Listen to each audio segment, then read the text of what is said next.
Hello മക്കളെ, P എച്ചിനെ കുറിച്ചാണ് നമ്മൾ പറഞ്ഞുകൊണ്ടിരിക്കുന്നത്. ഒരുപാട് ക്ലാസ്സുകൾ കൊണ്ട് ഇങ്ങനെ പി എച്ച് 2-3 ക്ലാസ് കൊണ്ടേ ഇങ്ങനെ പി എച്ചിനെ കുറിച്ച് തന്നെയാണ്. പി എച്ച് അങ്ങനെ അവസാനിക്കുന്ന ഒരു ടോപ്പിക്കല്ല. നമ്മൾ നോർമലി പഠിച്ചു പോകുമ്പോൾ P H is the negative logarithm of H plus concentration എന്നൊക്കെ പറഞ്ഞ് പഠിക്കും. നോർമലി വിചാരിക്കും ഒരു +1 +2 ലെവലിൽ പഠിക്കുന്ന ഒരു കുട്ടി വിചാരിക്കും ഇത്രയേ ഉള്ളൂ. പക്ഷേ അതിലൊരു പ്രോബ്ലം പോലും നമുക്ക് ചെയ്യാനായിട്ട് പറ്റത്തില്ല. കാരണം അതിനകത്തേക്ക് ഒരുപാട് കാര്യങ്ങൾ കിടക്കുകയാണ്. ഇപ്പം നമ്മൾ അതാണ് ഓരോന്നോരോന്നായിട്ട് പഠിച്ചുകൊണ്ടിരിക്കുന്നത്. ഇനി അടുത്ത നമുക്കറിയാം acid dissociation constant K A, base dissociation constant K B and water dissociation constant K W. ഈ 3 കോൺസ്റ്റൻറ്റുകളും കഴിഞ്ഞ ക്ലാസ്സുകളിലായിട്ട് നമ്മൾ പഠിച്ചതാണ്. K A, K B, K W ഇവർ തമ്മിൽ എന്തെങ്കിലും റിലേഷനുണ്ടോ, അല്ലെങ്കിൽ ഇവർ തമ്മിൽ എങ്ങനെയാണ് നമുക്ക് റിലേറ്റ് ചെയ്യാൻ പറ്റുന്നത്? ആ റിലേഷൻഷിപ്പാണ് ഇപ്പം നമ്മൾ പറയാൻ പോകുന്നത്. നോക്കിയേ, ഹൈഡ്രജൻ ഫ്ലൂറൈഡ് വാട്ടറിലിടുന്ന സമയത്ത് ഇത് H+ഉം F- ആയിട്ട് മാറുന്നു. ലോറി ബ്രോൺസ്റ്റഡ് കൺസെപ്റ്റിൽ നമ്മൾ പുതിയതായിട്ട് 2 ടേംസ് പഠിച്ചിട്ടുണ്ടായിരുന്നു, കോൺജുഗേറ്റ് ആസിഡും കോൺജുഗേറ്റ് ബേസും. ലോറി ബ്രോൺസ്റ്റഡ് കൺസെപ്റ്റ് അനുസരിച്ച് H+ ഡോണറിനെ ആസിഡ് എന്നും H+ അക്സെപ്റ്ററിനെ ബേസ് എന്നുമാണ് വിളിക്കുന്നത്. ഇവിടെ ഹൈഡ്രജൻ ഫ്ലൂറൈഡ് HF ആണ്. വാട്ടറിലിടുന്ന സമയത്ത് അത് അയോണൈസ് ചെയ്യും. അത് അയോണുകളായിട്ട് H+ഉം F- ആയിട്ട് മാറുന്നു. അതായത് ഹൈഡ്രജൻ ഫ്ലൂറൈഡിൽ നിന്നും H+ അയോൺ ലിബറേറ്റ് ചെയ്യുന്നു. ഹൈഡ്രജൻ ഫ്ലൂറൈഡ് ഒരു ആസിഡാണ്. ലോറി ബ്രോൺസ്റ്റഡ് കൺസെപ്റ്റ് അനുസരിച്ച് ഹൈഡ്രജൻ ഫ്ലൂറൈഡ് എന്ന് പറയുന്നത് ഒരു ആസിഡാണ്. അപ്പോൾ ഹൈഡ്രജൻ ഫ്ലൂറൈഡിൽ നിന്നും H+ കളയുന്നു. ആസ് എ റിസൾട്ട് അത് എന്തായിട്ട് മാറുന്നു? F- ആയിട്ട് മാറുന്നു. ഈ ഹൈഡ്രജൻ ഫ്ലൂറൈഡിനെ നമുക്ക് കോൺജുഗേറ്റ് ആസിഡ് എന്ന് വിളിച്ചുകൂടെ? Conjugate acid. ഈ ആസിഡിൽ നിന്നും H+ പോയതിന് ശേഷം കിട്ടുന്ന F- ആണ് കോൺജുഗേറ്റ് ബേസ്. അപ്പോൾ കോൺജുഗേറ്റ് ആസിഡ് ബേസ് പെയറുള്ള ഒരു സ്പീഷീസാണ്, അല്ലെങ്കിൽ ഒരു റിയാക്ഷനാണ് നമ്മൾ എഴുതിയിരിക്കുന്നത്. HF വാട്ടറിൽ ഡിസോൾവ് ചെയ്ത് H+ഉം F- ആയിട്ട് മാറി. ഇത് നമ്മുടെ കോൺജുഗേറ്റ് ബേസ് ആണ്. അപ്പോൾ ഇതൊരു HF എന്ന് പറയുന്ന ഒരു ആസിഡാണ്. അടുത്ത നോക്കിയേ, ഈ F- കോൺജുഗേറ്റ് ബേസ് വാട്ടറുമായിട്ട് കമ്പൈൻ ചെയ്യുമ്പോൾ എന്തായിട്ട് മാറും? F- ഇവിടെ നിന്നൊരു H+നെ അക്സെപ്റ്റ് ചെയ്ത് HFഉം OH- ആയിട്ടല്ലേ മാറുന്നത്? HFഉം OH- ആയിട്ടാണ് മാറുന്നത്. ഫസ്റ്റ് കേസിൽ ആസിഡിന് ഡിസോസിയേഷൻ സംഭവിച്ചു. നെക്സ്റ്റ് കേസിൽ ബേസ് വാട്ടറുമായിട്ടുള്ള റിയാക്ഷനാണ് പറഞ്ഞിരിക്കുന്നത്. ആസിഡിന് ഡിസോസിയേഷൻ സംഭവിക്കുമ്പോൾ അവിടുത്തെ ഇക്വിലിബ്രിയം കോൺസ്റ്റൻറ്റ് കെ എ എന്ന് പറയുന്നത് ഒന്ന് പറഞ്ഞേ. ഫസ്റ്റ് കേസിൽ കെ എ എന്ന് പറയുന്നത് concentration of products. Concentration of product എന്ന് പറയുന്നത് H+ഉം F- divided by concentration of reactants. Reactants എന്ന് പറയുമ്പോൾ HF ഉണ്ട്, വാട്ടർ ഉണ്ട്. ഇക്വിലിബ്രിയം കോൺസ്റ്റൻറ്റിൻ്റെ കൂടെ വാട്ടറിൻ്റെ കോൺസെൻട്രേഷനും കൂടെ വരുമ്പോഴാണ് അത് acid dissociation constant K A ആയിട്ട് മാറുന്നത്. അങ്ങനെയാണെങ്കിൽ ഇവിടുത്തെ കോൺസെൻട്രേഷൻ എന്ന് പറയുന്നത് HFൻ്റെ മാത്രം കോൺസെൻട്രേഷൻ അല്ലേ? ഇത് കെ എയുടെ ഇക്വേഷൻ. രണ്ടാമത്തെ F- എന്ന് പറയുന്നത് ബേസ് അല്ലേ? അപ്പോൾ ബേസിൻ്റെ റിയാക്ഷൻ എഴുതുമ്പോൾ നമ്മൾ കെ ബി ആണ് ബേസ് ഡിസോസിയേഷൻ കോൺസ്റ്റൻറ്റ്, അല്ലെങ്കിൽ കെ ബിയുടെ ഇക്വേഷൻ എന്ന് പറയുന്നത് concentration of product. Concentration of product എന്ന് പറയുമ്പോൾ HF into concentration of OH- divided by concentration of reactant ആരാണ്? F- ആണ്. ഓക്കേ, ഇനി എന്ത് ചെയ്യുക? അപ്പോൾ കെ എക്ക് ഇക്വേഷൻ കിട്ടി, കെ ബിക്ക് ഇക്വേഷൻ കിട്ടി. ഈ കെ എയും കെ ബിയും തമ്മിലൊരു മൾട്ടിപ്ലിക്കേഷൻ നടത്തിയേ. K A into K B എടുത്തേ. K A into K B is equal to, കെയുടെ ഇക്വേഷൻ എന്തൊക്കെയാ? Concentration of H+ into concentration of F- divided by concentration of HF. ഇതല്ലേ കെ എ എന്ന് പറയുന്നത്? Into K B concentration of HF into concentration of OH- divided by concentration of F- ആണ്. Concentration of HF ക്യാൻസലായി. F- cancel ചെയ്തു. As a result നമുക്ക് കിട്ടി concentration of H+ into concentration of OH minus. ഇതാ നോക്കിയേ, KA into KB is equal to concentration of H+ into concentration of OH minus എന്ന് വന്നില്ലേ? Concentration of H+ into concentration of OH minus അതെന്തുമായിരുന്നു സാധനം? KW അല്ലേ? Water dissociation constant KW അല്ലേ? Concentration of H+ into concentration of OH minus എന്ന് പറയുന്നത്. അപ്പോൾ KA into KB എന്ന് പറയുന്നത് concentration of H+ into concentration of OH minus എന്ന് വന്നു. ദാറ്റ് മീൻസ് ഇതിന് പകരം നമുക്ക് എന്തെന്ന് കൊടുക്കാം? KW എന്ന് കൊടുക്കാം. അതായത് KA into KB is equal to KW എന്ന് കൊടുത്തൂടെ? KA into KB is equal to KW. അപ്പോൾ KAയും KBയും KWയും കൂടെ തമ്മിൽ റിലേറ്റ് ചെയ്യുന്ന ഇക്വേഷനാണ് KA into KB is equal to KW. മറന്നു പോവല്ലേ, നമുക്ക് പ്രോബ്ലം ചെയ്യുന്ന സമയത്ത് ആവശ്യമുള്ളതാണ്. ആസിഡ് ഡിസോസിയേഷൻ കോൺസ്റ്റൻറ്റിൻ്റെയും ബേസ് ഡിസോസിയേഷൻ കോൺസ്റ്റൻറ്റിൻ്റെയും കൂടെ പ്രോഡക്റ്റ് എന്ന് പറയുന്നത് വാട്ടർ ഡിസോസിയേഷൻ കോൺസ്റ്റൻറ്റ് KWന് ഈക്വൽ ആണ്. അങ്ങനെയാണെങ്കിൽ ഇവിടെ KAയുടെ ഇക്വേഷൻ എങ്ങനെ എഴുതാം? KW/KB എന്ന് എഴുതാം. KBയുടെ ഇക്വേഷൻ എന്ന് പറയുന്നത് KW ഡിവൈഡഡ് ബൈ KA ആണ്. ഓക്കെ ആണോ? KA into KB is equal to KW. ഈ ഇക്വേഷനാണ് KAയും KBയും KWയും കൂടെ കണക്ട് ചെയ്യുന്ന ഇക്വേഷൻ. ഓക്കെ, നെക്സ്റ്റ് നോക്കിയേ. To compare the acidic character of 2 weak acid. 2 weak ആസിഡുകൾ തരികയാണ്. ഉദാഹരണത്തിന് ഫോമിക് ആസിഡ് ഉണ്ട്, അസറ്റിക് ആസിഡ് ഉണ്ട്. രണ്ടും വീക്ക് ആസിഡുകളാണെന്ന് നിങ്ങൾക്കറിയാം. ഉറുമ്പിൻ്റെ ശരീരത്തിൽ അടങ്ങിയിരിക്കുന്ന ഫോമിക് ആസിഡും വിനാഗിരിയിൽ അടങ്ങിയിരിക്കുന്ന അസറ്റിക് ആസിഡും രണ്ടും വീക്ക് ആസിഡുകളാണ്. അതുകൊണ്ടാണ് നമ്മൾ ഈസി ആയിട്ട് അതിനെ കൈകാര്യം ചെയ്യുന്നത് അല്ലേ? റബ്ബർ പാൽ കട്ടിയാകാൻ ഉപയോഗിക്കുന്നത്. ഉറുമ്പ് കടിച്ചെന്ന് പറഞ്ഞ് വലിയ കാര്യമായിട്ടൊന്നും സംഭവിക്കാറില്ല. അതേപോലെ വിനാഗിരിയിൽ അടങ്ങിയിരിക്കുന്ന ആസിഡാണ് അസറ്റിക് ആസിഡ്, അതും വീക്ക് ആസിഡാണ്. നമ്മൾ നാരങ്ങയിൽ അച്ചാറിടുന്ന സമയത്ത് അസറ്റിക് ആസിഡ് ഉപയോഗിക്കാറുണ്ട്, വിനാഗിരി ഉപയോഗിക്കാറുണ്ട്. അപ്പോൾ അതും അത്രയ്ക്ക് പ്രശ്നമുള്ള ആസിഡ് അല്ല, മിനറൽ ആസിഡ് അല്ല, ദറ്റ് ഈസ് വീക്ക് ആസിഡാണ്. ഇനി നിങ്ങളോട് ചോദിക്കുകയാണ്, അസിറ്റിക് ആസിഡാണോ ഫോമിക് ആസിഡാണോ കൂടുതൽ സ്ട്രോങ്? അസിഡിക് ക്യാരക്ടർ കൂടുതൽ ആർക്കാണ്? അങ്ങനെ വരുന്ന സമയത്ത് ആരാണ് കൂടുതൽ അസിഡിക്? രണ്ടും വീക്ക് ആസിഡാണ്. ആരാണ് കൂടുതൽ അസിഡിക്? ശരിക്കും പറഞ്ഞു കഴിഞ്ഞാൽ നമ്മുടെ ഓർഗാനിക് കെമിസ്ട്രിയിൽ +2ൻ്റെ ഓർഗാനിക് കെമിസ്ട്രിയിൽ acid base aldehydes ketones and carboxylic acid എന്നും പറഞ്ഞൊരു ചാപ്റ്റർ ഉണ്ട്. അതിനകത്ത് ശരിക്കും ഡീറ്റെയിൽഡ് ആയിട്ട് അസിഡിക് സ്ട്രെങ്തിനെ കുറിച്ച് നമ്മൾ പഠിക്കുന്നുണ്ട്. ആസിഡ് ഡിസോസിയേഷൻ കോൺസ്റ്റൻറ്റിൻ്റെ വാല്യൂവും PKയുടെ വാല്യൂ ഒക്കെ വെച്ചിട്ട് നമ്മൾ ഡീറ്റെയിൽഡ് ആയിട്ട് അതിൽ പഠിക്കുന്നുണ്ട്. ഇപ്പോൾ നമുക്ക് ഇനോർഗാനിക് കെമിസ്ട്രിയിൽ അല്ലെങ്കിൽ ഇവിടെ നമുക്ക് വേണ്ടുന്ന ഫിസിക്കൽ കെമിസ്ട്രി, ഇനോർഗാനിക് അല്ല ഫിസിക്കൽ കെമിസ്ട്രിയിൽ നമുക്ക് വേണ്ടുന്ന വളരെ കുറച്ച് കാര്യങ്ങൾ ഇതുമായിട്ട് ബന്ധപ്പെട്ട് പറയാം. To compare the acidic character of 2 weak acid, അതായത് 2 വീക്ക് ആസിഡുകളുടെ അസിഡിക് ക്യാരക്ടർ പറയണം. അതാ നോക്കിയേ, first acid acidic character of first acid, acidic character of first acid divided by acidic character of second acid. ഇങ്ങനെയല്ലേ ഇവരുടെ കമ്പയർ ചെയ്യുന്ന രണ്ടുപേരും തമ്മിലുള്ള റേഷ്യോ എടുക്കുക. First acid divided by second acid.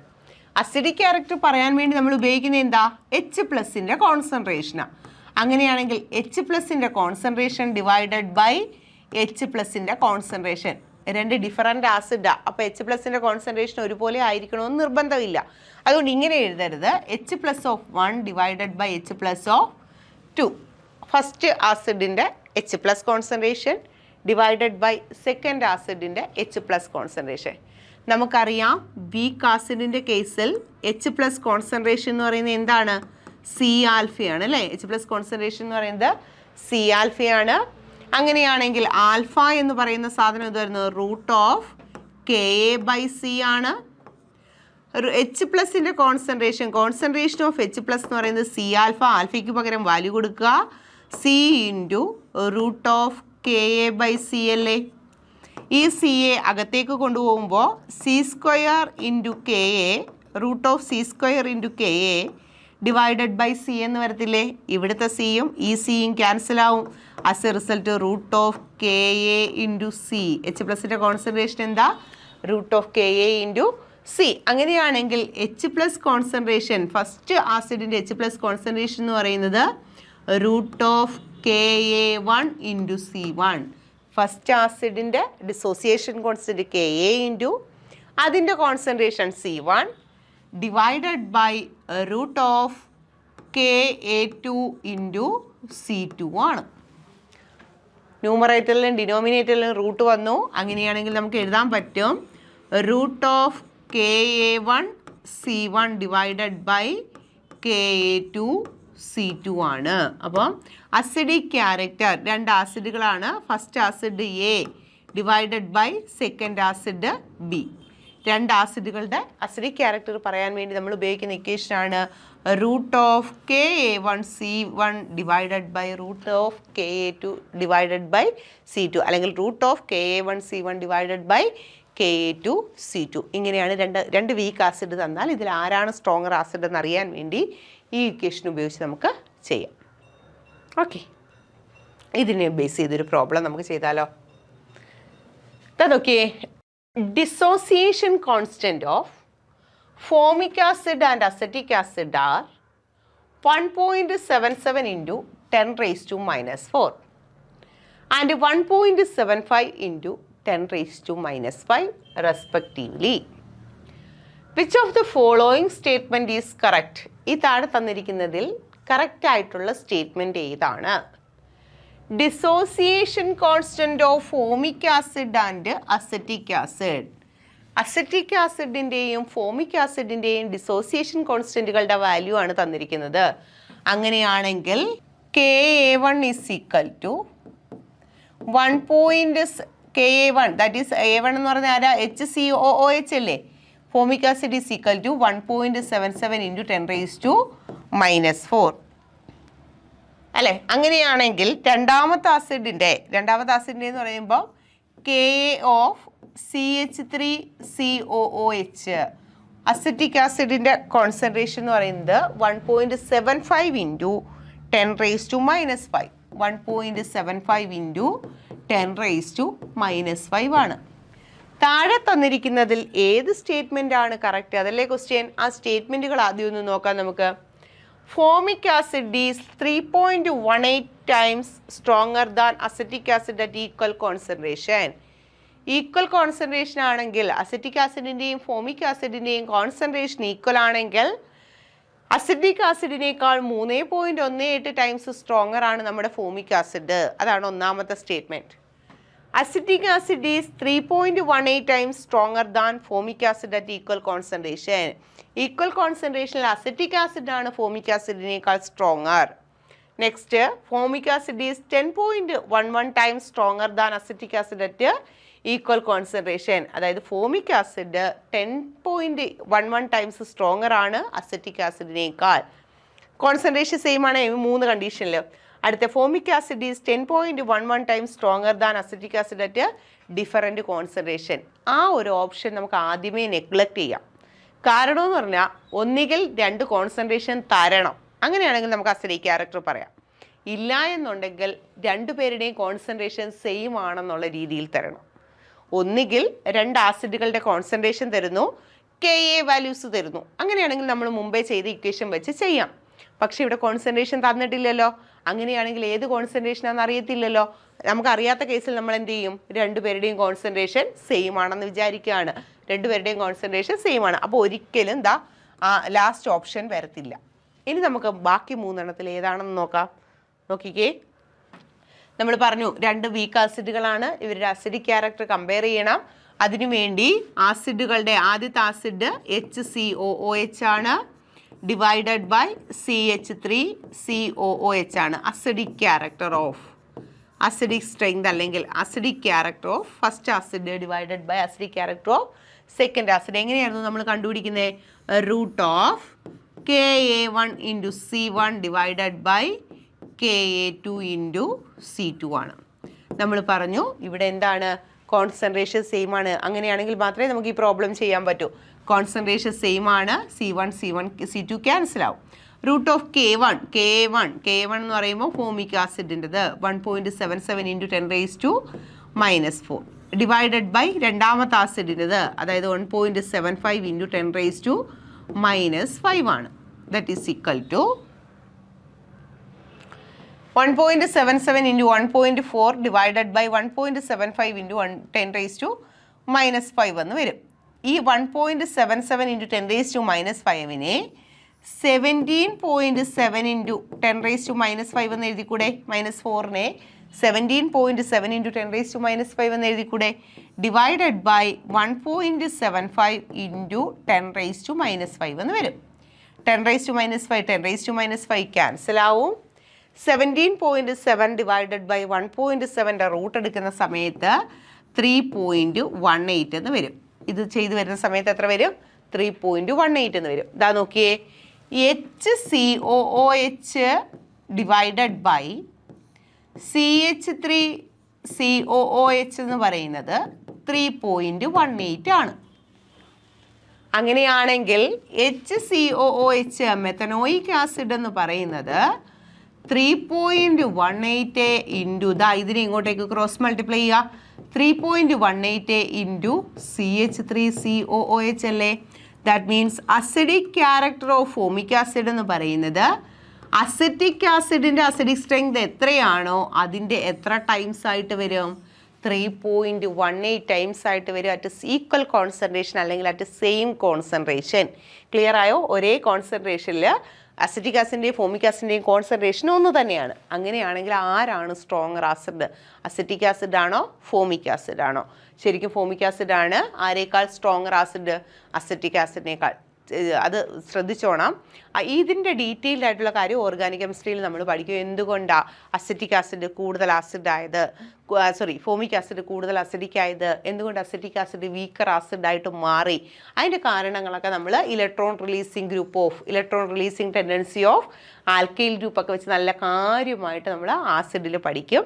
ഇപ്പം നിങ്ങൾ ഈ ഇക്വേഷൻ വെച്ച് നമ്മൾ ചെയ്തു വരികയാണ്. നമുക്ക് മനസ്സിലായി ഫോമിക് ആസിഡ് എന്ന് പറയുന്നത് അസിറ്റിക് ആസിഡിൻ്റെ സ്ട്രെങ്തിനേക്കാൾ 3.18 ആണ്. അങ്ങനെയാണെങ്കിൽ നമ്മുടെ ആൻസർ ഏത് ഓപ്ഷൻ വരും?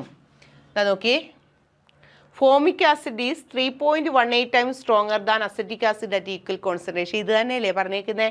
ഫോമിക് ആസിഡ് അസിറ്റിക് ആസിഡിനേക്കാൾ 3.18 സ്ട്രോങ്ങർ ആണ് അറ്റ് ഈക്വൽ കോൺസെൻട്രേഷൻ. സോ നമ്മുടെ ആൻസർ എന്ന് പറയുന്നത് ഓപ്ഷൻ എ ആണ്, ഫസ്റ്റ് ഓപ്ഷനാണ്. Okay, next salt hydrolysis. നമ്മൾ ഹൈഡ്രോളിസിസ് ഓഫ് സോൾട്ടാണ്. നമ്മൾ ആസിഡിൻ്റെ ഹൈഡ്രോളിസിസും ബേസിൻ്റെ ഹൈഡ്രോളിസിസും ഒക്കെ നമ്മൾ പഠിച്ചു കഴിഞ്ഞു. ഇനി നമുക്ക് പഠിക്കാനുള്ളത് സോൾട്ട് ഹൈഡ്രോളിസിസാണ്. അതിനു മുമ്പ് അറിയണം എന്താണ് സോൾട്ട്.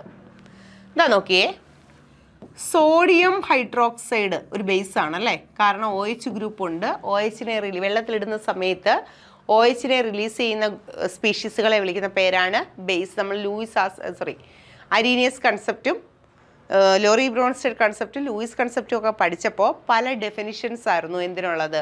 ആസിഡിനും ബേസിനും ഉള്ളത്. അപ്പോൾ അരീനിയസ് കൺസെപ്റ്റ് അനുസരിച്ച് H+ ഡോണർ ആസിഡും OH- ഡോണർ ബേസുമാണ്. അങ്ങനെയാണെങ്കിൽ NaOH ഒരു ബേസാണ്, HCl ഒരു ആസിഡാണ്. ആസിഡും ബേസും തമ്മിൽ റിയാക്ട് ചെയ്യുമ്പോൾ നമ്മൾ കൊച്ചു ക്ലാസ്സിൽ തൊട്ട് പഠിക്കുന്നതാണ് ന്യൂട്രലൈസേഷൻ നടക്കും. ന്യൂട്രലൈസേഷൻ നടക്കുമെന്ന് പറഞ്ഞാൽ ആസിഡും അല്ല ബേസും അല്ലാത്ത രീതിയിൽ പഠിക്കുക. അത് നമ്മൾ കുഞ്ഞു ക്ലാസ്സിലാണ്. ഇനി അങ്ങോട്ട് അങ്ങനെയല്ല. ആസിഡും ബേസും തമ്മിൽ റിയാക്ട് ചെയ്യുമ്പോൾ കിട്ടുന്നതാണ് സോൾട്ട് പ്ലസ് വാട്ടർ. ഇതാ നോക്കിയേ, ഇവിടെ നോക്കിയേ, ആദ്യത്തെ ഒരു ബേസ് എടുക്കുക. ബേസിനകത്ത് 2 അയോൺ ഉണ്ട്, പോസിറ്റീവ് അയോണും ഉണ്ട്, നെഗറ്റീവ് അയോണും ഉണ്ട്. ആസിഡിനകത്ത് 2 അയോൺസും ഉണ്ട്, H+ ഉണ്ട്, Cl- ഉണ്ട്. നമുക്കറിയാം എപ്പോഴും ഓപ്പോസിറ്റ് ചാർജുകളുടെ ഇടയിലാണ് അട്രാക്ഷൻ. ഇവിടുത്തെ Na+ന് ഇവിടുത്തെ ആരെയാ ഇഷ്ടം? Cl-നെയാണ്. അങ്ങനെയാണെങ്കിൽ നമുക്ക് കിട്ടുന്നു NaCl പ്ലസ് OH- ഇവിടുത്തെ ആരെയാ ഇഷ്ടം? H+നെ. OH- H+ കൂടെ ചേരുമ്പോൾ എന്തായിട്ട് മാറും? വാട്ടർ ആയിട്ട് മാറും. അപ്പോൾ ആസിഡും ബേസും തമ്മിൽ റിയാക്ട് ചെയ്യുമ്പോൾ കിട്ടുന്ന സാധനമാണ് സോൾട്ട് എന്ന് പറയുന്നത്. ആസിഡ് ബേസും തമ്മിൽ റിയാക്ട് ചെയ്യുമ്പോൾ കിട്ടുന്ന സാധനമാണ് സോൾട്ട്. അടുത്തൊരു എക്സാമ്പിൾ നോക്കിയേ, H2SO4 ആസിഡാണ്. KOH OH ഗ്രൂപ്പ് ഉണ്ടായതുകൊണ്ട് അത് ബേസാണ്. H2SO4 എന്ന് പറയുന്നത് H+ ആണ്, SO4 2- ആണ്. KOH K+ ആണ്, OH- ആണ്. ഇവിടുത്തെ പോസിറ്റീവിന് ഇഷ്ടം ഇവിടുത്തെ നെഗറ്റീവിനെ. അപ്പോൾ H+ഉം OH- കൂടെ ചേർന്ന് എന്തായിട്ട് മാറി? വാട്ടറായിട്ട് മാറി. ഇക്വേഷനൊക്കെ ബാലൻസ് ചെയ്യാം. ദെൻ ഇവിടെ ഒരു കെ ഉണ്ട്. കെക്ക് ഇഷ്ടം ആരെയാ? SO4നെയാണ്. വാലൻസി നോക്കുമ്പോഴേക്കും വാലൻസി വെച്ച് ചെയ്യുമ്പോഴേക്കും ഇവിടെ ഉണ്ടാകുന്ന സാധനം K2SO4 ആണ്. K2SO4 ആണ്. ഇക്വേഷൻ ബാലൻസ് ചെയ്യുക. ഇവിടെ 2K വരും. അങ്ങനെയാണെങ്കിൽ 2 ഹൈഡ്രജൻ പ്ലസ് 2 ഹൈഡ്രജൻ 4 ഹൈഡ്രജൻ ആകും. 2 ഗുണം 2 4 ഹൈഡ്രജൻ. അപ്പോൾ കിട്ടുന്നത് എന്താ? K2SO4 ആണ്. K2SO4ൽ K പ്ലസ് ഉണ്ട്, SO4 2- ഉണ്ട്. സോഡിയം ക്ലോറൈഡിൽ Na+ ഉണ്ട്, Cl- ഉണ്ട്. അപ്പോൾ ഈ കിട്ടിയ സാധനം ആസിഡും ബേസും തമ്മിൽ റിയാക്ട് ചെയ്ത് കിട്ടുന്ന സാധനമാണ് സോൾട്ട് എന്ന് പറയുന്നത്.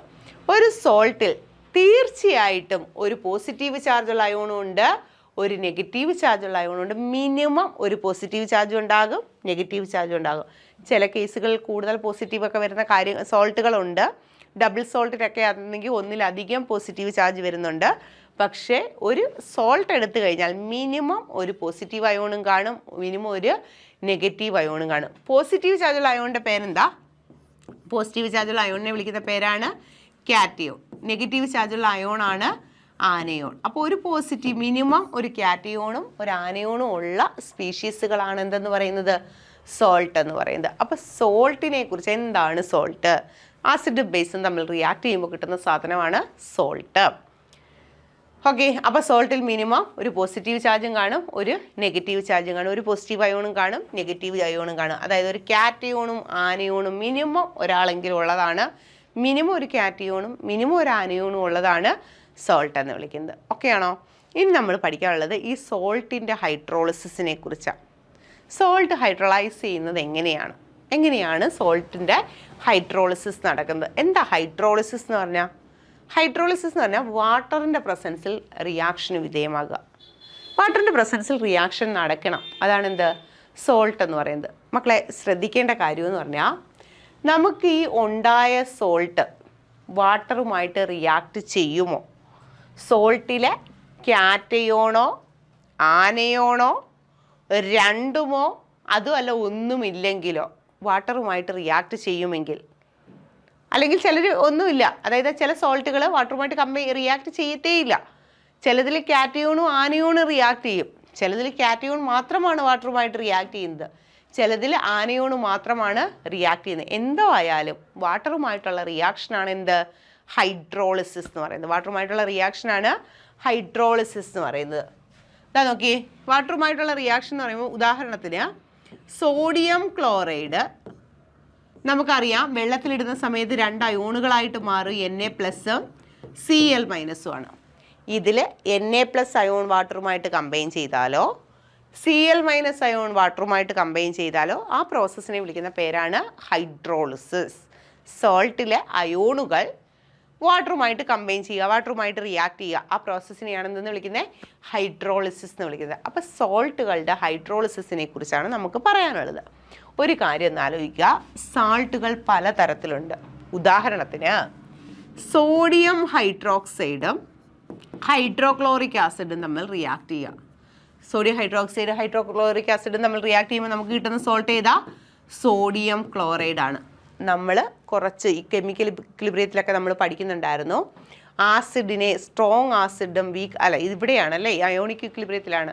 ആസിഡിനെ സ്ട്രോങ് ആസിഡ്, ഇലക്ട്രോലൈറ്റുകളെ സ്ട്രോങ് ഇലക്ട്രോലൈറ്റ് എന്നും വീക്ക് ഇലക്ട്രോലൈറ്റ് എന്നും വിളിക്കുന്നു. കംപ്ലീറ്റ് അയണൈസേഷന് വിധേയമാകുന്ന ആൾക്കാരെ സ്ട്രോങ് ഇലക്ട്രോലൈറ്റ് എന്നും പാർഷ്യൽ അയണൈസേഷന് വിധേയമാകുന്ന ആൾക്കാരെ വീക്ക് ഇലക്ട്രോലൈറ്റ് എന്നും വിളിക്കുന്നു. ഇലക്ട്രോലൈറ്റുകൾ ആസിഡ് ആകാം, ബേസ് ആകാം, സോൾട്ട് ആകാം.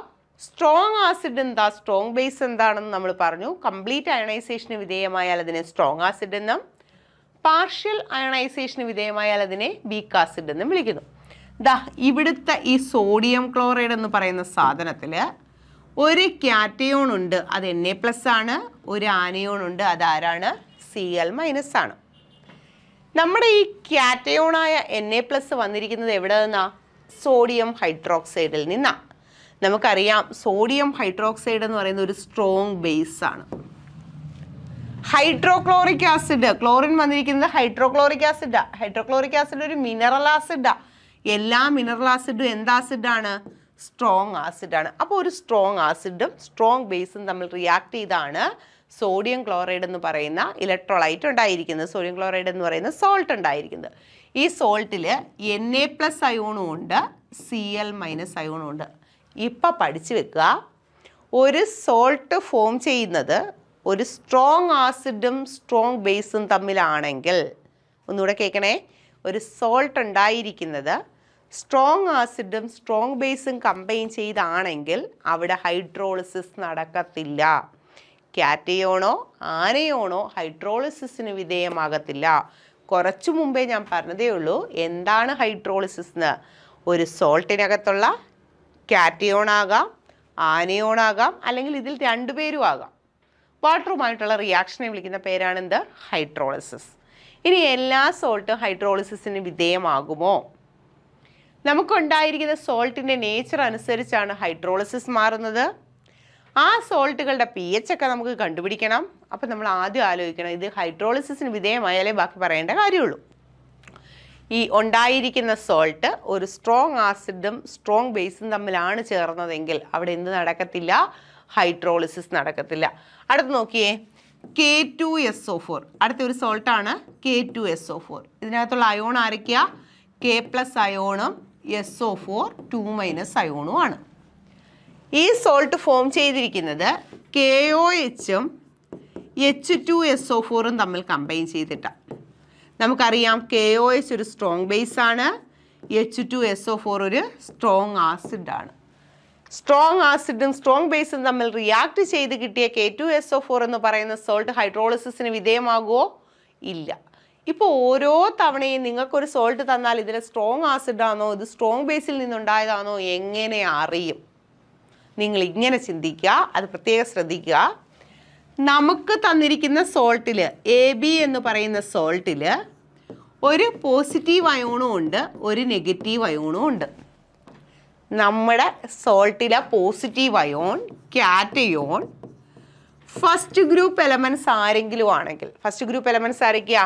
Lithium, sodium, potassium, rubidium, caesium, francium. Francium എന്ന് പറയുന്നത് ഹൈലി റേഡിയോ ആക്റ്റീവ്, അതിനെ വിട്ടേരെ.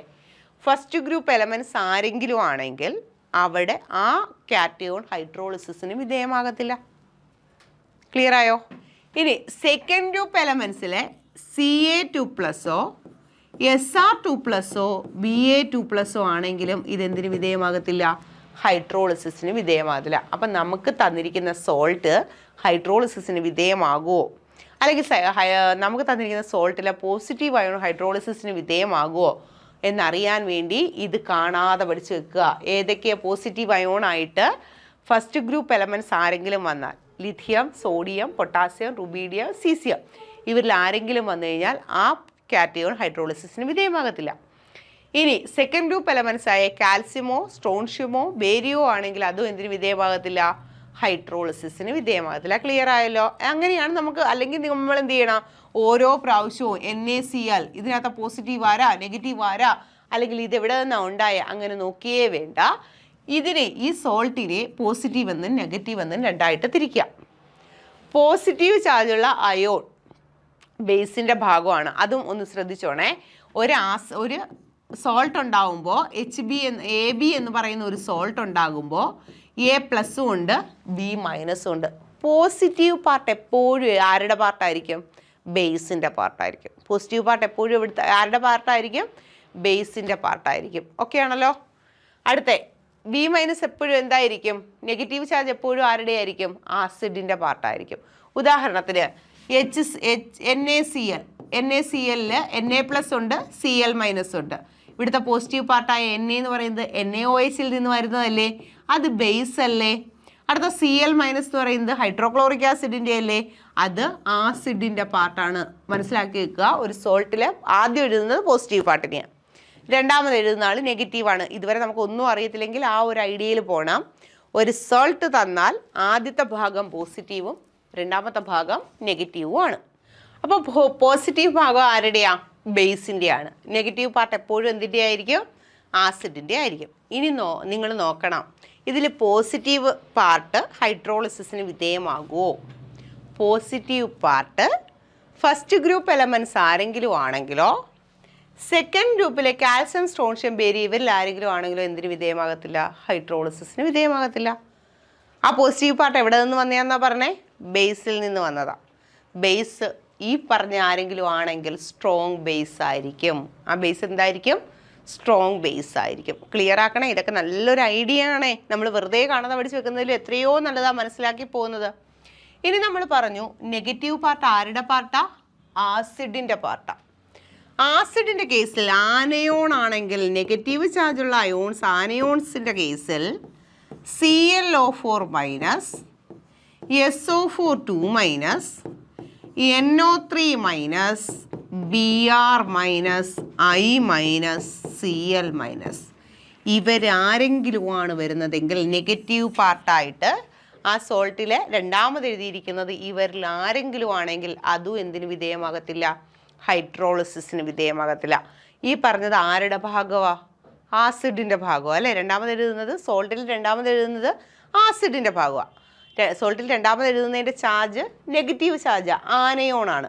ഈ പറഞ്ഞ ആനയോൺ ഏതെങ്കിലും ആണെങ്കിൽ നമ്മൾ എടുത്തിരിക്കുന്ന ആസിഡ്, ഈ സോൾട്ട് ഉണ്ടാകാൻ എടുത്തിരിക്കുന്ന ആസിഡ് സ്ട്രോങ് ആസിഡ് ആയിരിക്കും. നല്ല പോലെ മനസ്സിലാക്കണേ.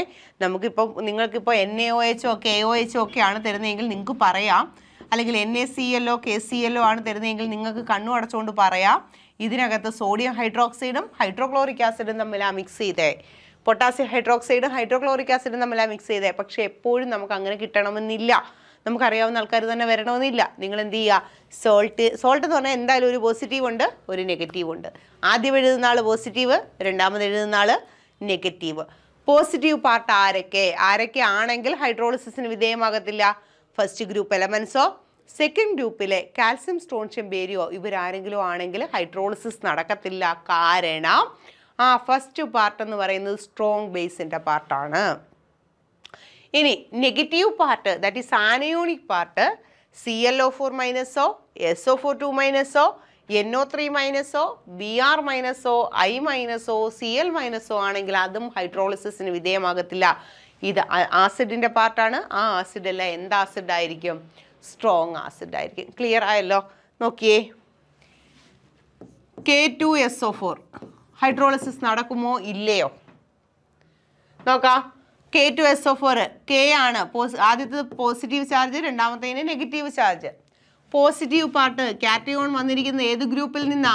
ഫസ്റ്റ് ഗ്രൂപ്പിൽ നിന്നാ. Lithium, sodium, potassium, rubidium, caesium, potassium K first ഗ്രൂപ്പാണ്. ഹൈഡ്രോളിസിന് വിധേയമാകുമോ? ഇല്ല. ദാറ്റ് മീൻസ് ആദ്യത്തെ പാർട്ട് എന്ന് പറയുന്നത് ബേസിക് പാർട്ടല്ലേ? ആദ്യത്തെ കാറ്റയോണിൻ്റെ പാർട്ട് എന്ന് പറയുന്നത് ബേസിക് പാർട്ടല്ലേ? അപ്പോൾ ഈ പറഞ്ഞ ആരെങ്കിലും ആണെങ്കിൽ അത് എന്ത് ബേസാണ്? സ്ട്രോങ് ബേസ് ആണ്. അപ്പോൾ ആ ഭാഗം എന്തിന് വിധേയമാകത്തില്ല? ഹൈഡ്രോളിസിന് വിധേയമാകത്തില്ല. ഇനി നമ്മുടെ SO4 2 മൈനസ് ആനയോണിക് പാർട്ട് ഞാൻ പറഞ്ഞു. ClO4 മൈനസോ SO4 2 minus NO3 minus Cl minus Br minus I minus ഇവരിൽ ആരെങ്കിലും ആണ് വരുന്നതെങ്കിൽ അത് ഹൈഡ്രോളിസിന് വിധേയമാകത്തില്ല. കാരണം രണ്ടാമത്തെ പാർട്ട് അസിഡിക് പാർട്ടാണ്. ആ രണ്ടാമത്തെ പാർട്ട് സ്ട്രോങ് ആസിഡ് പാർട്ടാണെങ്കിൽ എന്തിന് വിധേയമാകത്തില്ല? ഹൈഡ്രോളിസിന് വിധേയമാകത്തില്ല. അപ്പോൾ SO4 2 മൈനസ് ആണ്, ഇത് ആസിഡ് പാർട്ടാണ്. ഇത് ഹൈഡ്രോളിസിന് വിധേയമാകത്തില്ല. കാരണം എടുത്തിരിക്കുന്ന ആസിഡ് എന്ന് പറയുന്നത് എന്ത് ആസിഡാണ്? സ്ട്രോങ് ആസിഡാണ്. ക്ലിയർ ആയല്ലോ? ക്ലിയർ ആയല്ലോ? ഇനി നോക്കിയേ, NH4Cl ഇതൊരു സോൾട്ടാണ് അല്ലേ? ഈ സോൾട്ടിൽ ആദ്യം എഴുതിയിരിക്കുന്നത് പോസിറ്റീവ് പാർട്ട്, രണ്ടാമത് എഴുതിയിരിക്കുന്നത് നെഗറ്റീവ് പാർട്ട്. ആസിഡിൽ ആദ്യം ഇരിക്കുന്നത് പോസിറ്റീവ്, രണ്ടാമത് ഇരിക്കുന്നത് നെഗറ്റീവ്. പോസിറ്റീവ് ആരിൽ നിന്നുണ്ടായതാ? ബേസിൽ നിന്നുണ്ടായതാ. നമ്മൾ പറഞ്ഞു പോസിറ്റീവ് പാർട്ട് ഫസ്റ്റ് ഗ്രൂപ്പ് എലമെൻസോ സെക്കൻഡ് ഗ്രൂപ്പ് എലമെൻസോ ആണെങ്കിൽ ഹൈഡ്രോളിസിസ് നടക്കത്തില്ല. ഇവിടുത്തെ പോസിറ്റീവ് പാർട്ട് ഫസ്റ്റ് ഗ്രൂപ്പോ സെക്കൻഡ് ഗ്രൂപ്പോ ആണോ? അല്ല. അപ്പോൾ അതല്ലല്ലോ.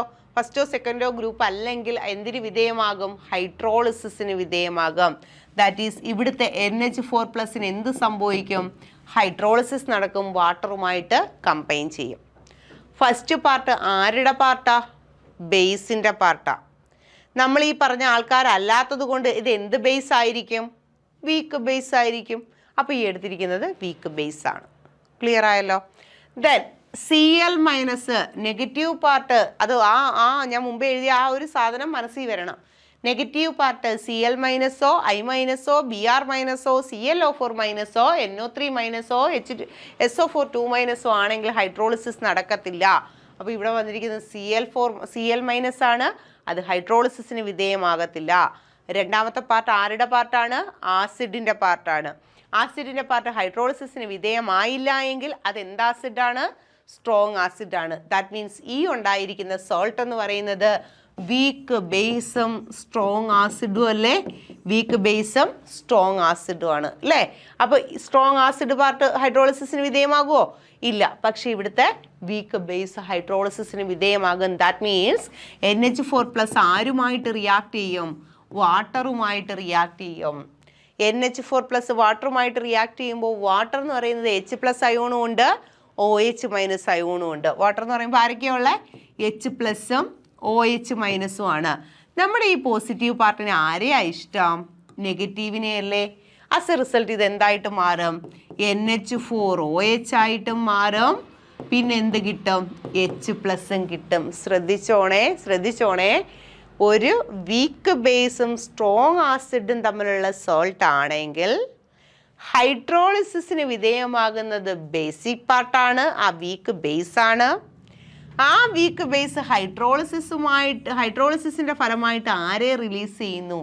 H+നെ റിലീസ് ചെയ്യുന്നു. ദാറ്റ് മീൻസ് ആ സൊല്യൂഷൻ H+ കൂടുതലുള്ള സൊല്യൂഷൻ അല്ലേ? H+ കൂടുക എന്ന് പറഞ്ഞു കഴിഞ്ഞാൽ ഏത് നേച്ചർ ആയിരിക്കും? അസിഡിക് നേച്ചർ ആയിരിക്കും. H+ൻ്റെ കോൺസെൻട്രേഷൻ കൂടുക. H+ൻ്റെ കോൺസെൻട്രേഷൻ കൂടുക എന്ന് പറഞ്ഞു കഴിഞ്ഞാൽ അതിൻ്റെ ക്യാരക്ടർ എന്തായിരിക്കും? അസിഡിക് ക്യാരക്ടർ ആയിരിക്കും. വെരി വെരി ഇമ്പോർട്ടൻ്റ് ആണ്.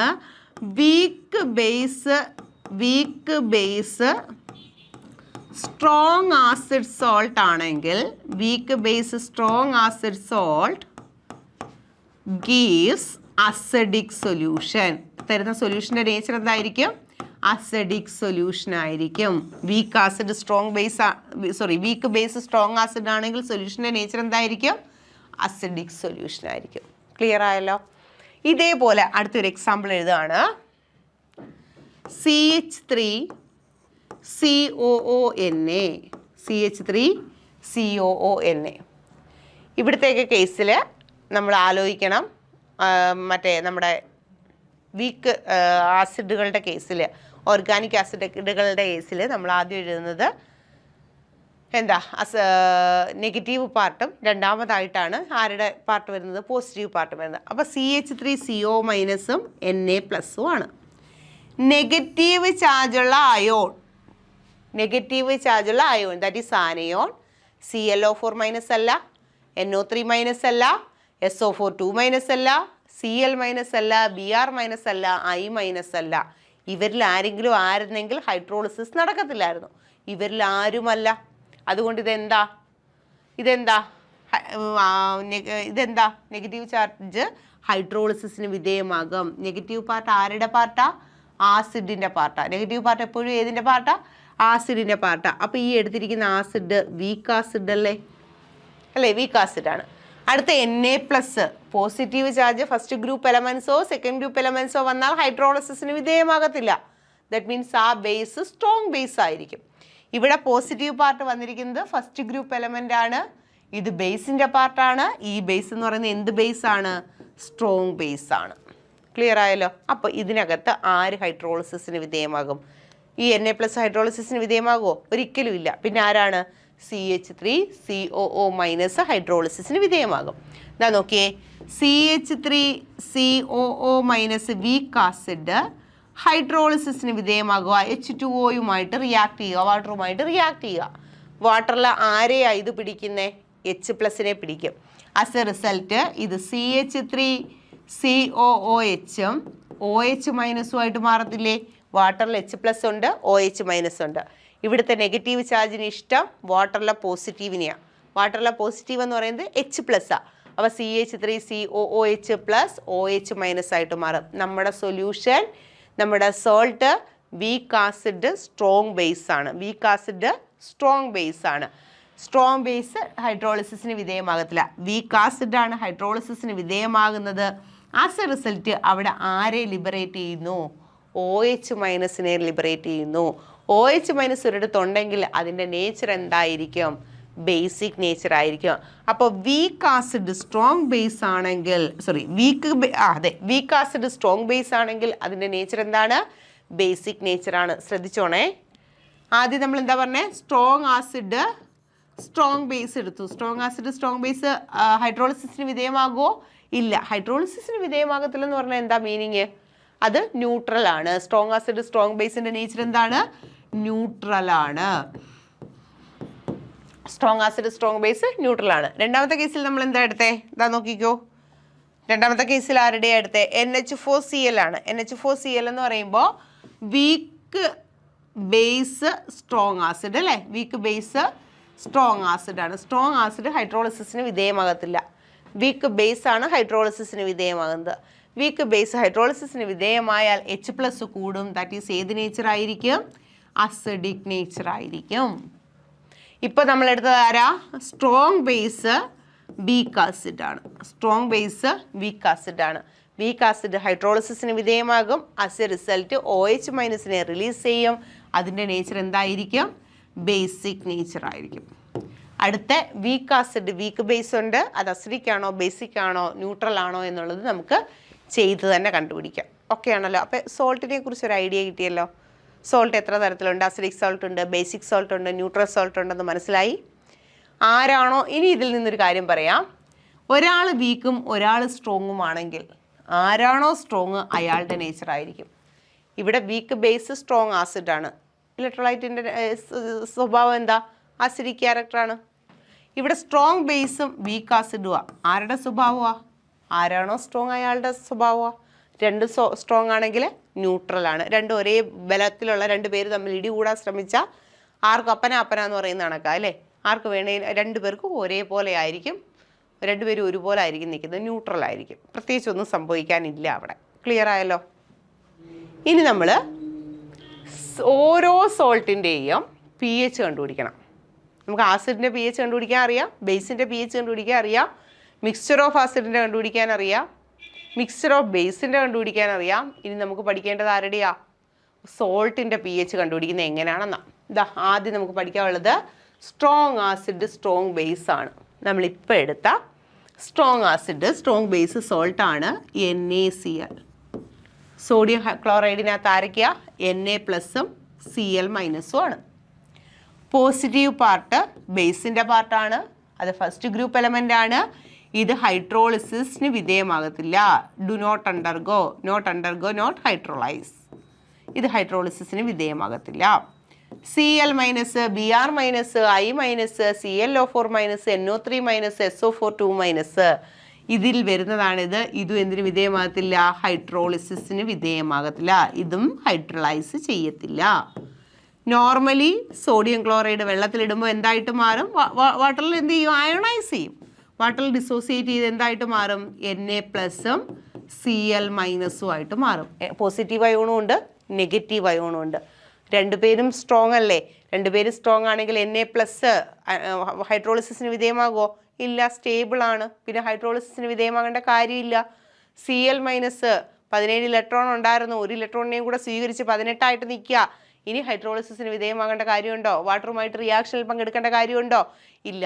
That means strong acid strong base ആണെങ്കിൽ എന്തിന് വിധേയമാകത്തില്ല? പിന്നെ ഫർദർ ഹൈഡ്രോളിസിസിന് വിധേയമാകത്തില്ല. ഓക്കെ ആണല്ലോ? ഇവിടെ എന്ന് പറഞ്ഞു കഴിഞ്ഞാൽ pH കണ്ടുപിടിക്കണം അല്ലേ? pH എന്ന് പറയുന്നത് സ്ട്രോങ് ആസിഡ് സ്ട്രോങ് ബേസിൻ്റെ pH എന്ന് പറയുന്നത് 7 ആണ്. കാരണം എന്താ? ഇതൊരു ന്യൂട്രലാണ്. അസിഡിക്കും അല്ല ബേസിക്കും അല്ല. രണ്ടും തമ്മിൽ കമ്പൈൻ ചെയ്താൽ കിട്ടുന്ന സോൾട്ട് സ്ട്രോങ് ആസിഡിൻ്റെയും സ്ട്രോങ് ബേസിൻ്റെയും ആണ്. ഇത് ഹൈഡ്രോളൈസ് ചെയ്താലേ H+ ഉണ്ടാവുമോ OH- ഉണ്ടാകുമോ എന്ന് അറിയാൻ പറ്റൂ. H+ ഉണ്ടാകുന്നില്ല, OH- ഉണ്ടാകുന്നില്ല. ദാറ്റ് മീൻസ് ഇതെന്താണ്? ന്യൂട്രലാണ്. ന്യൂട്രൽ ആണെങ്കിൽ pHൻ്റെ വാല്യൂ എത്രയായിരിക്കും? 7 ആയിരിക്കും. അപ്പോൾ ഒരു salt strong acid strong base ആണെങ്കിൽ pHൻ്റെ വാല്യൂ എന്താണ്? 7 ആണ്. ക്ലിയർ ആയല്ലോ? Okay. Next salt of weak acid and strong base. ഒരു സ്ട്രോങ് ബേസും വീക്ക് ആസിഡും തമ്മിലുള്ള റിയാക്ഷൻ പറയാൻ പോകാൻ ശ്രദ്ധിച്ചോണേ. CH3COONA CH3COONA ഇതാണ് ഒരു വീക്ക് ആസിഡ് സ്ട്രോങ് ബേസ്. അതിന് മുമ്പ് ഒരു കാര്യം പഠിക്കണം. നമുക്ക് ഇതിൻ്റെ എല്ലാം pH കണ്ടുപിടിക്കാനാണ്. ഒരു സോൾട്ടിൽ വീക്ക് ആസിഡും സ്ട്രോങ് ബേസും ആണെങ്കിൽ ഈ സോൾട്ടിൻ്റെ pH എങ്ങനെ കണ്ടുപിടിക്കും? അതിനു വേണ്ടിയാണ് നമ്മൾ ഈ ഒരു pH കണ്ടുപിടിക്കാൻ വേണ്ടിയാണ് നമ്മൾ ഇന്ന് പഠിക്കുന്നത്. ഇതാ നോക്കിയേ, അതിനു മുമ്പ് ആദ്യം എങ്ങനെയാണ് ഈ സോൾട്ടിൻ്റെ pH കണ്ടുപിടിക്കുന്നതെന്ന് നോക്കാം. ഫസ്റ്റിലെ നമ്മൾ നോക്കേണ്ടത് ആരാണ്, കാറ്റയോൺ ആണോ ആനയോൺ ആണോ ഇലക്ട്രോളിസിന് വിധേയമാകുന്നതെന്ന് ഐഡൻറ്റിഫൈ ചെയ്യുക. First identify the hydrolysis. ആരാണ് ഹൈഡ്രോളിസിന് വിധേയമാകുന്നത്, കാറ്റയോൺ ആണോ ആനയോൺ ആണോ എന്ന് നോക്കുക. സെക്കൻഡായിട്ട് ഇവരുടെ ഹൈഡ്രോളിസിസ് റിയാക്ഷൻ എഴുതുക. ഹൈഡ്രോളിസിന് വിധേയമാകുന്ന റിയാക്ഷൻ എഴുതുക. ഹൈഡ്രോളിസിന് വിധേയമാകുമ്പോൾ ഇക്വിലിബ്രിയം കോൺസ്റ്റൻറ്റ് Kcക്ക് ഒരു വാല്യൂ കിട്ടും. അവിടെ ഒരു ഹൈഡ്രോളിസിന് വിധേയമാകുമ്പോഴത്തേനും കോൺസെൻട്രേഷൻ ഓഫ് വാട്ടർ കോൺസ്റ്റൻ്റ് ആയിരിക്കും. അപ്പം നമ്മളതിനെ KH എന്ന് വിളിക്കും. That is hydrolysis constant. നമ്മൾ ആസിഡ് ഡിസോസിയേഷൻ കോൺസ്റ്റൻറ്റിനെ Ka എന്നും ബേസ് ഡിസോസിയേഷൻ കോൺസ്റ്റൻറ്റിനെ Kb എന്നും വിളിച്ച പോലെ തന്നെ ഹൈഡ്രോളിസിസ് നടത്തുമ്പോൾ അവിടെ ഒരു കോൺസ്റ്റൻറ്റ് കിട്ടുന്നുണ്ട്, അതിനെ വിളിക്കുന്നു KH എന്ന്. KHന് എക്സ്പ്രഷൻ എഴുതുക. അപ്പോൾ നോക്കിയേ, ഇക്വേഷൻ ബാലൻസ് ചെയ്യുക, അല്ലെങ്കിൽ ഇക്വേഷൻ എഴുതുക. ആരാണോ ആസിഡ് ആവാം, ബേസ് ആകാം, ആരാണോ ഹൈഡ്രോളിസിന് വിധേയമാകുന്നത് ആ ഹൈഡ്രോളിസിസ് ഇക്വേഷൻ എഴുതുക, KHനുള്ള എക്സ്പ്രഷൻ എഴുതുക. ഓക്കെ, ദെൻ ആരാണോ ഹൈഡ്രോളിസിന് വിധേയമായത് അയാളുടെ ആസിഡ്, ഉദാഹരണത്തിന് ആസിഡിക് പാർട്ടാണ് ഹൈഡ്രോളിസിന് വിധേയമായതെന്ന് വിചാരിക്കുക. അയാളുടെ ആസിഡ് എടുത്തിട്ട് ഡിസോസിയേഷൻ കണ്ടുപിടിക്കുക, ആസിഡ് ഡിസോസിയേഷൻ കോൺസ്റ്റൻറ്റ്, അതല്ലെങ്കിൽ ബേസ് ഡിസോസിയേഷൻ കോൺസ്റ്റൻറ്റ്, അല്ലെങ്കിൽ രണ്ടും കാണും. വീക്ക് ആസിഡും വീക്ക് ബേസും ആണെങ്കിൽ ആസിഡ് ഡിസോസിയേഷൻ കോൺസ്റ്റൻറ്റും കാണും, ബേസ് ഡിസോസിയേഷൻ കോൺസ്റ്റൻറ്റും കാണും. Ka Kb കണ്ടുപിടിക്കുക. Then concentration of H+O concentration of OH- കിട്ടാം. നമുക്ക് എന്ത് കാൽക്കുലേറ്റ് ചെയ്യാം, pHൻ്റെ വാല്യൂ കാൽക്കുലേറ്റ് ചെയ്യാം. അപ്പോൾ ഇങ്ങനെയാണ് pH കണ്ടുപിടിക്കുന്നത്. അതിനുവേണ്ടി ഞാനൊരു വീക്ക് ആസിഡ് സ്ട്രോങ് ബേസ് എടുക്കുകയാണ്. വീക്ക് ആസിഡ് എന്ന് പറയുമ്പോൾ CH3COOH വീക്ക് ആസിഡാണ്. നമുക്ക് നോക്കാം, അല്ലെങ്കിൽ ഈ തന്നിരിക്കുന്ന സോൾട്ട് CH3COO ആണ്. ഇതിൽ ആദ്യത്തെ ഇവിടെ എഴുതിയിരിക്കുന്നത് നെഗറ്റീവ്, ഇവിടെ പോസിറ്റീവാണ്. Positive part first group element ആണ്. Positive part first group element ആയതുകൊണ്ട് അത് ഹൈഡ്രോളിസിന് വിധേയമാകത്തില്ല. അതുകൊണ്ട് ഇതൊരു സ്ട്രോങ് ബേസ് ആണ്. മറ്റേ പാർട്ട് എന്താണ്, സ്ട്രോങ് ആസിഡാണ്. നമ്മൾ ആദ്യത്തെ സ്റ്റെപ്പിൽ എന്ത് ചെയ്യണം, ആരാണ് ഹൈഡ്രോളിസിന് വിധേയമാകുന്നതെന്ന് കണ്ടുപിടിക്കുക. Na+ ആണോ CH3COO- ആണോ? CH3COO- ആണ് വാട്ടറുമായിട്ട് റിയാക്ട് ചെയ്യുന്നത്. ഫസ്റ്റ് സ്റ്റെപ്പിൽ കണ്ടുപിടിച്ചു CH3COO- അണ്ടർഗോ ഹൈഡ്രോളിസിസ്. രണ്ടാമത്തെ സ്റ്റെപ്പിൽ ഹൈഡ്രോളിസിൻ്റെ ഇക്വേഷൻ എഴുതുക, കെമിക്കൽ ഇക്വേഷൻ എഴുതുക.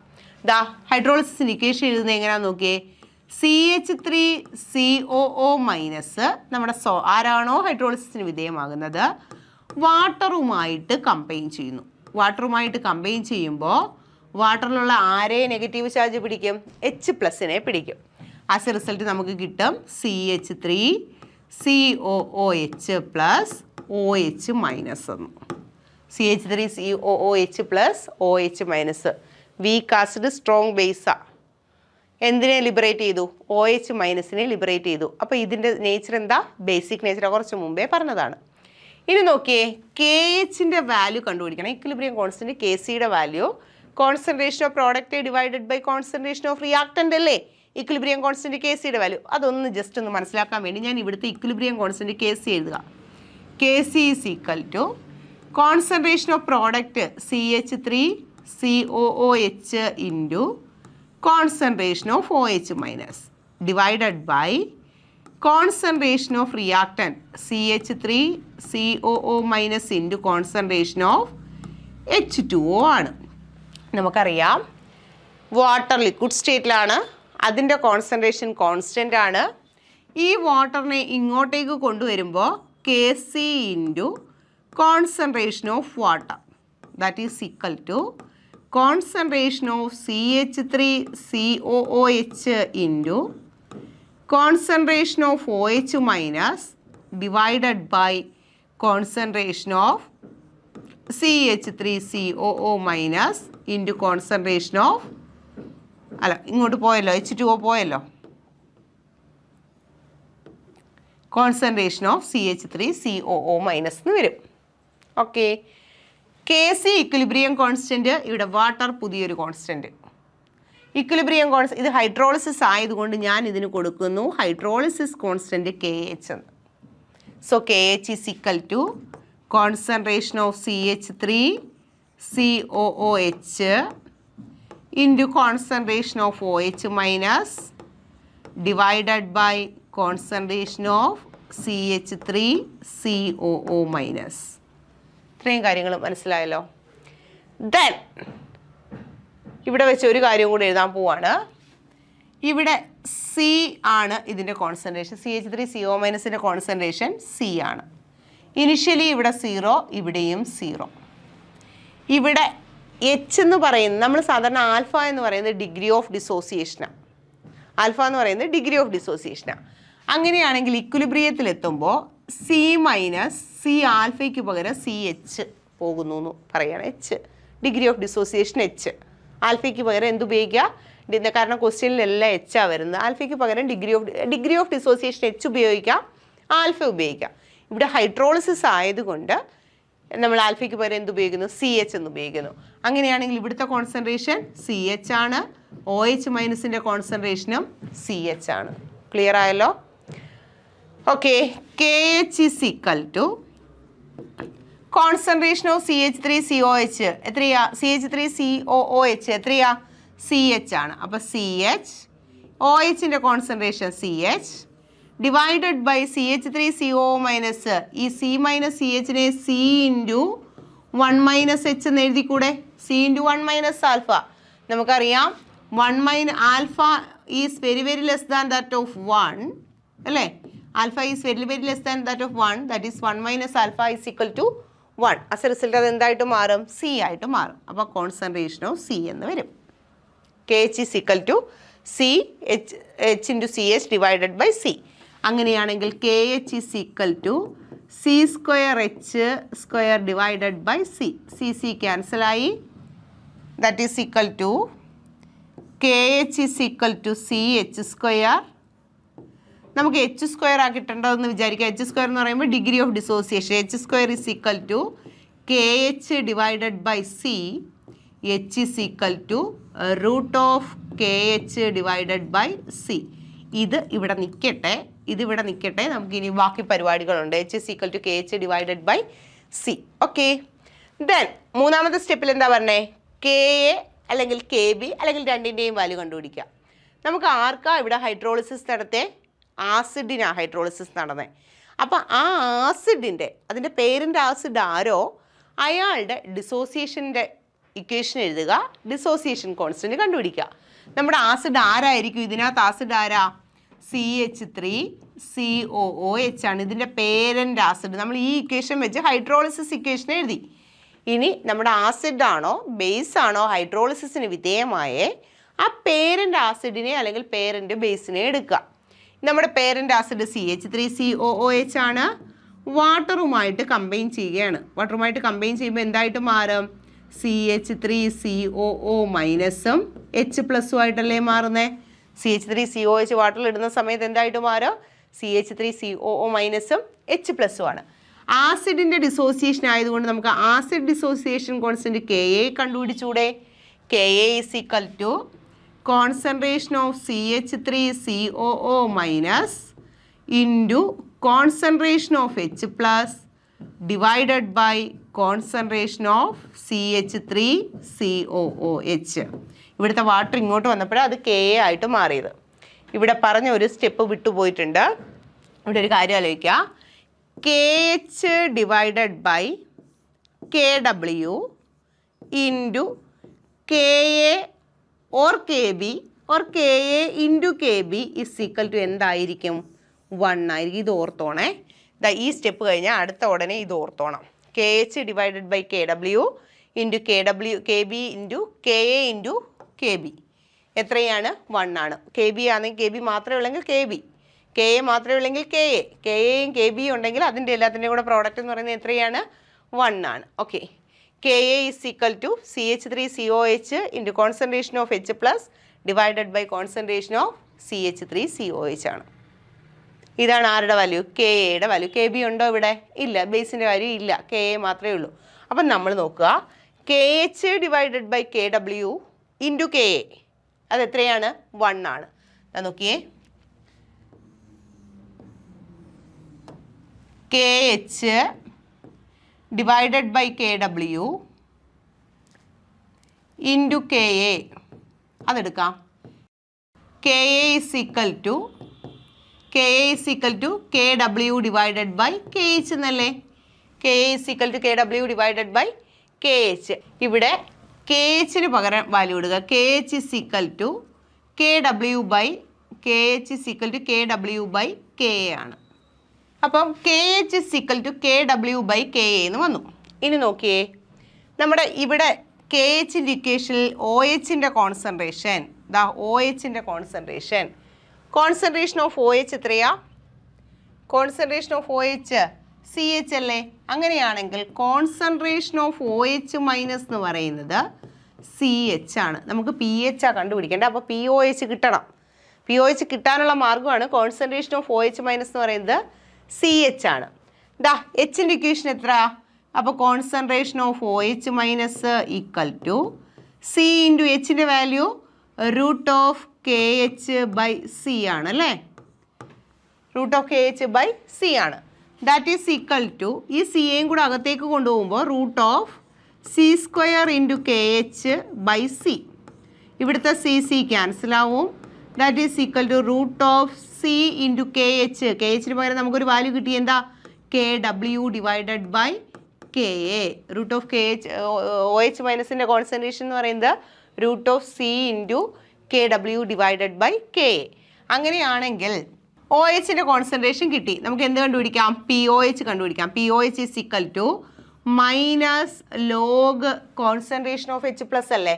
കോൺസെൻട്രേഷൻ ഓഫ് H പ്ലസിനെ minus log C into KW by KA the whole raise to 1/2 എന്ന് എഴുതിക്കൂടെ? C into KW by KA the whole raise to 1/2 എന്ന് എഴുതാം. അങ്ങനെയാണെങ്കിൽ POH is equal to minus of -1/2 log A raise to x എന്നാ, -1/2 log C plus log KW minus log KA എന്ന് എഴുതിക്കൂടെ? എഴുതാവോ? ഇങ്ങോട്ട് എഴുതാം, ഒന്നുകൂടെ തെളിയിച്ച് എഴുതാം. POH ഈസ് ഈക്വൽ ടു, നോക്കിയേ ആ മേലത്തെ equation, POH is equal to minus log POH is equal to minus log C into KW divided by KA the whole raise to 1/2. ഇങ്ങനെയല്ലേ വന്നേക്കുന്നത്? KW divided by KA the whole raise to 1/2 എന്നാണ്. ഇനി നോക്കിയേ, log A raise to X എന്ന് പറയുന്ന ഫോമുലയിലാണ്. അങ്ങനെയാണെങ്കിൽ -1/2 then log C into KW log C into KW by KA എന്നല്ലേ? ഇത് ലോഗ് A ഇൻറ്റു B എന്നുള്ള ഫോമുലയിലല്ലേ? As a result -1/2 log A log C plus log KW by KA അല്ലേ? ഇത് log A by B എന്ന് പറയുന്ന ഫോമുലയല്ലേ? That is equal to -1/2 log C plus log A by B a log A minus log B എന്ന് എഴുതിക്കൂടെ? Minus log B, log A minus log B എന്ന് എഴുതാം. ഈ മൈനസ് കൊണ്ട് അങ്ങ് ബ്രാക്കറ്റ് ഓപ്പൺ ചെയ്തേ. ദാറ്റ് ഈസ് ഈക്വൽ ടു, അങ്ങനെയാണെങ്കിൽ -1/2 ഇതിനെ ഒന്ന് റീഅറേഞ്ച് ചെയ്തിട്ട് ചെയ്യാം. Log KW plus log C minus log KA ഒന്ന് അറേഞ്ച് ചെയ്തു എന്നുള്ളതേ ഉള്ളൂ. ഇനി ഈ -1/2 കൊണ്ട് ബ്രാക്കറ്റ് ഓപ്പൺ ചെയ്യുമ്പോൾ -1/2 log KW, okay, -1/2 log KW minus 1/2 minus of -1/2 ഇതിനെ ഇങ്ങ് ബ്രാക്കറ്റിനകത്തിടാം. -1/2 log C minus log KA നമുക്ക് എന്തെന്ന് എഴുതാം? PKA എന്ന് എഴുതിക്കൂടെ? മൈനസ് ലോഗ് KA നമുക്ക് എന്തെന്ന് എഴുതാം? PKA എന്ന് എഴുതാം. നമുക്കറിയാം PKA is equal to PH is equal to minus log concentration of H plus PKA is equal to minus log KA. അപ്പോൾ മൈനസ് ലോഗ് KKയ്ക്ക് പകരം ഞാൻ എന്തെന്ന് കൊടുത്തു? PKA എന്ന് കൊടുത്തു. That is equal to -1/2 log KW ൻ്റെ വാല്യൂ എത്രയാ? 10⁻⁻14 ആണ്. 10⁻⁻14 -1/2 log C plus PKA. Okay, minus ഒക്കെ കറക്റ്റ് അല്ലേ? മൈനസ് കൊണ്ട് ബ്രാക്കറ്റ് ഓപ്പൺ ചെയ്തു. Okay, minus log C. Okay ശരിയാണ്. അപ്പോൾ നോക്കിയേ, log A⁻x X log A എന്നല്ലേ? അപ്പോൾ POH is equal to X log A minus of minus plus വരും, മൈനസ് ഓഫ് മൈനസ് പ്ലസ് വരും, plus 14 divided by 2 log 10. Log 10ൻ്റെ value 1 ആണ്. അപ്പോൾ 7 -1/2 ലോഗ് C പ്ലസ് PKA എന്ന് വരും. ഓക്കെ, നമുക്ക് PHA കിട്ടിയിട്ടുള്ളൂ. നമ്മൾ ആലോചിക്കണം, PHA plus POH is equal to PKW ആണ്. PH plus POH is equal to PKW ആണ്. അങ്ങനെയാണെങ്കിൽ PH is equal to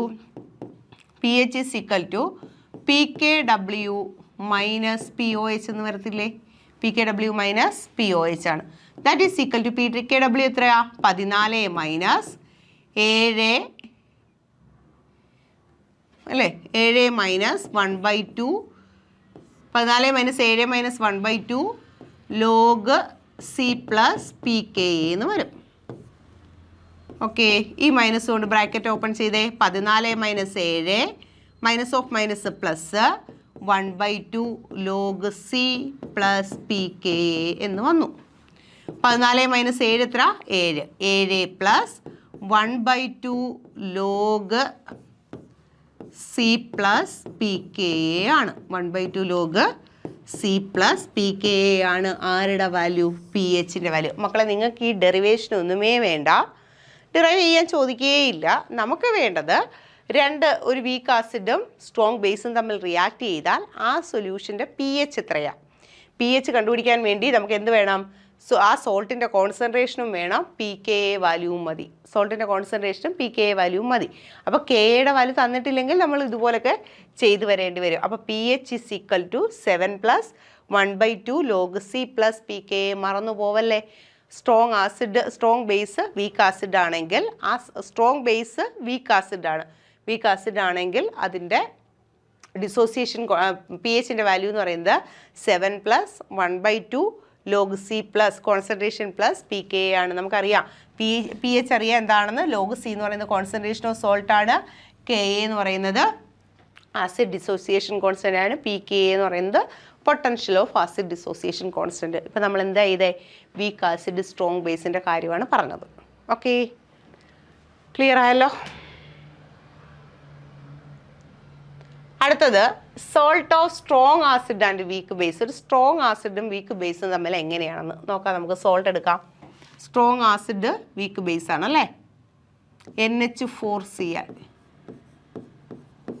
NH4Cl. ഇതിനകത്ത് പോസിറ്റീവ് പാർട്ട് NH4 പ്ലസ് ഉണ്ട്, Cl മൈനസ് ഉണ്ട് അല്ലേ? NH4 പ്ലസും ഉണ്ട്, Cl മൈനസും ഉണ്ട്. ആസിഡ് സ്ട്രോങ് ആണ്, ബേസ് വീക്കാണ്. ഇത് ഹൈഡ്രോളിസിന് വിധേയമാകത്തില്ല. ഹൈഡ്രോളിസിന് വിധേയമാകുന്ന ആരാ? NH4 പ്ലസ്സാണ്. ഇതാ നമ്മൾ സ്റ്റെപ്പ് എഴുതിയിട്ടുണ്ട്. ആരാണ് ഹൈഡ്രോളിസിന് വിധേയമാകുന്നതെന്ന് കണ്ടുപിടിക്കുക. കാറ്റയോൺ ആണോ ആനയോൺ ആണോ? പിന്നെ അവരുടെ ഹൈഡ്രോളിസിൻ്റെ ഇക്വേഷൻ എഴുതുക. ദെൻ അവരുടെ ഡിസോസിയേഷൻ, ആസിഡ് ആണെങ്കിൽ ആസിഡിൻ്റെ ഡിസോസിയേഷൻ, ബേസ് ആണെങ്കിൽ ബേസിൻ്റെ ഡിസോസിയേഷൻ ഇക്വേഷൻ എഴുതുക. Then KH/KW into KA or KB എന്ന് പറയുന്നത് എത്രയായിരിക്കും? 1 ആയിരിക്കും. അവിടെ വെച്ച് KHൻ്റെ വാല്യൂ കണ്ടുപിടിക്കുക. H+ൻ്റെ കോൺസെൻട്രേഷൻ എങ്കിൽ അത്, OH മൈനസിൻ്റെ കോൺസെൻട്രേഷൻ എങ്കിൽ അത്. ഇതാ നോക്കിയേ, നമ്മുടെ സോൾട്ട് NH4Cl ആണ്. ക്ലോറിൻ ആസിഡിൻ്റെ പാർട്ടാണ്, സ്ട്രോങ് ആസിഡിൻ്റെ പാർട്ടാണ്. ഹൈഡ്രോളിസിന് വിധേയമാകത്തില്ല. അപ്പോൾ ഹൈഡ്രോളിസിന് വിധേയമാകുന്ന ആരാ? NH4 പ്ലസ് ആണ്. ഫസ്റ്റിലെ നമ്മൾ ഐഡൻറ്റിഫൈ ചെയ്തു ആരാണ് ഹൈഡ്രോളിസിന് വിധേയമാകുന്നത്. രണ്ടാമത്തെ സ്റ്റെപ്പിൽ എന്ത് ചെയ്യണം? ഹൈഡ്രോളിസിസ് റിയാക്ഷൻ എഴുതണം. അപ്പോൾ NH4 പ്ലസ് വാട്ടറുമായിട്ട് റിയാക്ട് ചെയ്യുന്നു. NH4 പ്ലസ് വാട്ടറുമായിട്ട് റിയാക്ട് ചെയ്യുമ്പോൾ NH4 പ്ലസ് ഇവിടുത്തെ ആരെ പിടിക്കും? OH മൈനസിനെ പിടിക്കും. അപ്പോൾ NH4OHും H+ഉം ആയിട്ട് മാറും. നമ്മൾ പറഞ്ഞു ആസിഡ് സ്ട്രോങ് ആണ്, ഒരു വീക്ക് ബേസ് ആണ്. ഹൈഡ്രോളിസിന് വിധേയമാകുന്നതെങ്കിൽ കിട്ടുന്ന സോൾട്ടിൻ്റെ സ്വഭാവം ഏത് നേച്ചറായിരിക്കും? അസിഡിക് നേച്ചറായിരിക്കും. ഇനി നോക്കുക, ഇവിടെ NH4 പ്ലസിൻ്റെ കോൺസെൻട്രേഷൻ C ആണ്. NH4OHൻ്റെ കോൺസെൻട്രേഷൻ 0, ഇവിടെയും 0 ആണ്. ഇവിടെ നിന്ന് C-CH പോയി, കാരണം ഹൈഡ്രോളിസിസ് ആണ്. C ആൽഫയ്ക്ക് പകരം CH എന്നാണ് നമ്മൾ ഉപയോഗിക്കുന്നത്. ഇവിടെ CH ഉണ്ടായി, ഇവിടെയും CH ഉണ്ടായി. ഇവിടെ വെച്ച് നമ്മൾ ഹൈഡ്രോളിസിസ് കോൺസ്റ്റൻറ്റ് KHൻ്റെ വാല്യൂ എഴുതുകയാണ്. KH is equal to concentration of NH4OH into concentration of H plus divided by concentration of NH4 plus. അല്ലേ? OH വാട്ടറിൻ്റെ ആവശ്യമില്ലല്ലോ, കാരണം വാട്ടറും കൂടി ഇങ്ങോട്ട് പോയപ്പോഴല്ലേ അത് KH ആയിട്ട് മാറിയേ. അങ്ങനെയാണെങ്കിൽ KH is equal to NH4OHൻ്റെ കോൺസെൻട്രേഷൻ CH ആണ്, H പ്ലസിൻ്റെ concentration CH divided by NH4 പ്ലസിൻ്റെ concentration C into 1 minus H ആണ്. C into 1 minus H, 1 minus Hൻ്റെ value 1 ആക്കി എടുക്കുന്നു. ആസ് എ റിസൾട്ട് C എന്ന് വരുന്നു. C ക്യാൻസലാണ്. ആസ് എ റിസൾട്ട് CH² ആണ് KH. നമുക്ക് Hൻ്റെ വാല്യൂ ആണ് കണ്ടുപിടിക്കേണ്ടത്. H is equal to root of KH divided by C. മുമ്പേ ചെയ്തതുപോലെ തന്നെയാണ്. വീക്ക് ആസിഡ് സ്ട്രോങ് ബേസും സ്ട്രോങ് ആസിഡ് വീക്ക് ബേസും ആണെങ്കിലും Hൻ്റെ വാല്യൂ എന്താ? റൂട്ട് KH/C ആണ്. ഓക്കെ, ഇനി നമ്മൾ എന്താ ചെയ്യേണ്ടത്? അപ്പോൾ ഫസ്റ്റ് സ്റ്റെപ്പിൽ ഹൈഡ്രോളിസിസ് കോൺസ്റ്റൻറ്റ് വരെ കഴിഞ്ഞു. ഇനി എന്ത് ചെയ്യണം? ആസിഡ് ആണെങ്കിൽ ആസിഡ് ഡിസോസിയേഷൻ കോൺസ്റ്റൻറ്റ്, ബേസ് ആണെങ്കിൽ ബേസ് ഡിസോസിയേഷൻ കോൺസ്റ്റൻറ്റ്. ഇവിടെ റിയാക്ഷന് വിധേയമാകുന്നത് ആരാ? ബേസിക് പാർട്ടാണ്. അപ്പോൾ അതിൻ്റെ കറസ്പോണ്ടിങ് ബേസ് എടുക്കുക. ബേസ് ആരാ? NH4OH. NH4OH വാട്ടറിൽ ഡിസോസിയേറ്റ് ചെയ്യുന്ന സമയത്ത് എന്തായിട്ട് മാറും? NH4 പ്ലസും OH മൈനസും ആയിട്ടല്ലേ മാറുന്നത്? NH4 പ്ലസും OH മൈനസും. ഇത് ബേസിൻ്റെ ഡിസോസിയേഷൻ കോൺസ്റ്റൻറ്റ്. ബേസ് ആണ് ഡിസോസിയേഷന് വിധേയമായത്. അങ്ങനെയാണെങ്കിൽ KB is equal to concentration of NH4 plus into concentration of OH minus divided by concentration of NH4OH എന്നല്ലേ എഴുതുന്നത്? ബേസ് ഡിസോസിയേഷൻ കോൺസ്റ്റൻറ്റ് KBയുടെ വാല്യൂ. ഇനി നമ്മൾ എന്ത് ചെയ്യണമെന്നാണ് പറഞ്ഞേ? KH divided by KW into KA or KB. ഇവിടെ എന്താ കിട്ടിയിരിക്കുന്നത്? KB ആണ്. KA or KB is equal to എത്രയാണ്? 1 ആണ്. നമുക്ക് ആരുടെ വാല്യൂ വേണം? KHൻ്റെ വാല്യൂ വേണം. KH is equal to KW by KB ആണ്. KW ബൈ KB ആണ്. ഇവിടെ ഹൈഡ്രോളിസിസ് നടത്തിയപ്പോൾ കിട്ടിയ അയോൺ ഏതാ? H+ അയോണാണ്. അങ്ങനെയാണെങ്കിൽ കോൺസെൻട്രേഷൻ ഓഫ് H+ എന്ന് പറയുന്നത് എന്താണ്? CH ആണ് അല്ലേ? കോൺസെൻട്രേഷൻ ഓഫ് H+ എന്താ? CH ആ. നമുക്ക് Hൻ്റെ വാല്യൂ വേണം. കോൺസെൻട്രേഷൻ നമുക്ക് അറിയാമെങ്കിൽ ആരുടെ വാല്യൂ വേണം? Hൻ്റെ വാല്യൂ വേണം. H കണ്ടുപിടിക്കാനുള്ള ഇക്വേഷൻ എന്താ? റൂട്ട് KH/C ആണ് അല്ലേ? അപ്പോൾ H is equal to root KH root of KH. KHൻ്റെ വാല്യൂ നമുക്ക് ഇവിടെ കിട്ടിയിട്ടുണ്ടല്ലോ. KW ഡിവൈഡഡ് ബൈ KB ആണ്. KW ഡിവൈഡഡ് ബൈ KB ആണ്. അപ്പോൾ ഇവിടെ Hന് പകരം ഈ വാല്യൂ അങ്ങോട്ട് കൊടുക്കാം. CH എന്നല്ലേ? അപ്പോൾ H എന്ന് പറയുന്നത് KH/C ആണ്. അപ്പോൾ KHൻ്റെ വാല്യൂ KW/KB ആണ് ഇൻറ്റു C എന്ന് വരും. ഓക്കെ, ഇനി എന്ത് ചെയ്യുക? Hന് പകരം ഇവിടോട്ട് അങ്ങോട്ട് ഇക്വേഷൻ കൊടുക്കുക. Concentration of H+ is equal to CH. C into Hൻ്റെ വാല്യൂ എത്രയാ? KW divided by KB into C ആണ്. ഇവിടെയും മുമ്പലത്തെ പോലെ തന്നെ CA അങ്ങ് അകത്തേക്ക് കൊണ്ടുപോവുക. അപ്പോൾ ഇതെന്താവും? C² into KW divided by KB into C എന്ന് വരത്തില്ലേ? C ക്യാൻസലാവും. As a result it become root of KW by KB into C എന്ന് വന്നു. ആരുടെ കോൺസെൻട്രേഷനാ? H+ൻ്റെ കോൺസെൻട്രേഷൻ വന്നു. KW divided by KB into C എന്ന്. H+ൻ്റെ കോൺസെൻട്രേഷൻ കണ്ടാൽ ഡയറക്റ്റ് ആയിട്ട് നമുക്ക് pHൻ്റെ വാല്യൂ കണ്ടുപിടിച്ചുകൂടെ? pH is equal to minus log concentration of H+. That is equal to minus log H+ൻ്റെ കോൺസെൻട്രേഷൻ എത്രയാ? KW divided by KB into C ആണ്. That is KW divided by KB into C the whole raise to 1/2 അല്ലേ? റൂട്ടിന് പകരം ഞാൻ 1/2 എന്ന് എഴുതി. അങ്ങനെയാണെങ്കിൽ that is equal to log A raise to X minus 1/2 log അല്ലേ, -1/2 log A by B, log A K W minus log B log K B plus log C എന്ന് വന്നു. ഓക്കെ, log A by B plus log, അടുത്ത log A by B ആണ്, log A plus log A minus log B ആണ്, log A into B, log A plus B ആണ്, അപ്പോൾ സിക്ക് log C എന്ന് വന്നു. ഓക്കെ, ഇതാ നോക്കിക്കൊള്ളുക, -1/2 ലോഗ് കെ ഡബ്ല്യു, ഇതിനെ ഞാൻ plus log C minus log K B എന്ന് എഴുതുവാണ്. Okay, that is equal to -1/2 log K W plus log C minus log K B എന്തെന്ന് എഴുതാം, പി കെ ബി എന്ന് എഴുതിക്കൂടെ, മൈനസ് ലോഗ് കെ ബിയെ P K B എന്ന് എഴുതാം, minus log concentration of H plus അല്ലേ പി എച്ച്, അതേപോലെ minus log K ബിയെ എന്തെന്ന് കൊടുത്തു, പി കെ ബി എന്ന് കൊടുത്തു. ഇനി എന്ത് ചെയ്യുക, നമ്മൾ ഈ ബ്രാക്കറ്റ് അങ്ങോട്ടേക്ക് ഓപ്പൺ ചെയ്യുക. That is equal to -1/2 log K W -1/2 log C plus P K W, അല്ല sorry P K B. Okay, minus log K W -1/2 log K ഡബ്ല്യുവിൻ്റെ വാല്യൂ എത്രയാ, കെ ഡബ്ല്യുവിൻ്റെ വാല്യൂ, കെ ഡബ്ല്യു 10⁻⁻14 ആണ്. That is log K W log 10⁻⁻14 minus 1/2 log C plus P K B എന്ന് വന്നു. That is equal to log A raise to X എന്ന് പറയുന്നത് X log A ആണ്, -14 into minus plus ആവും, 14 ഇതും കൂടെ ആകുമ്പോൾ 2 എന്ന് വരും.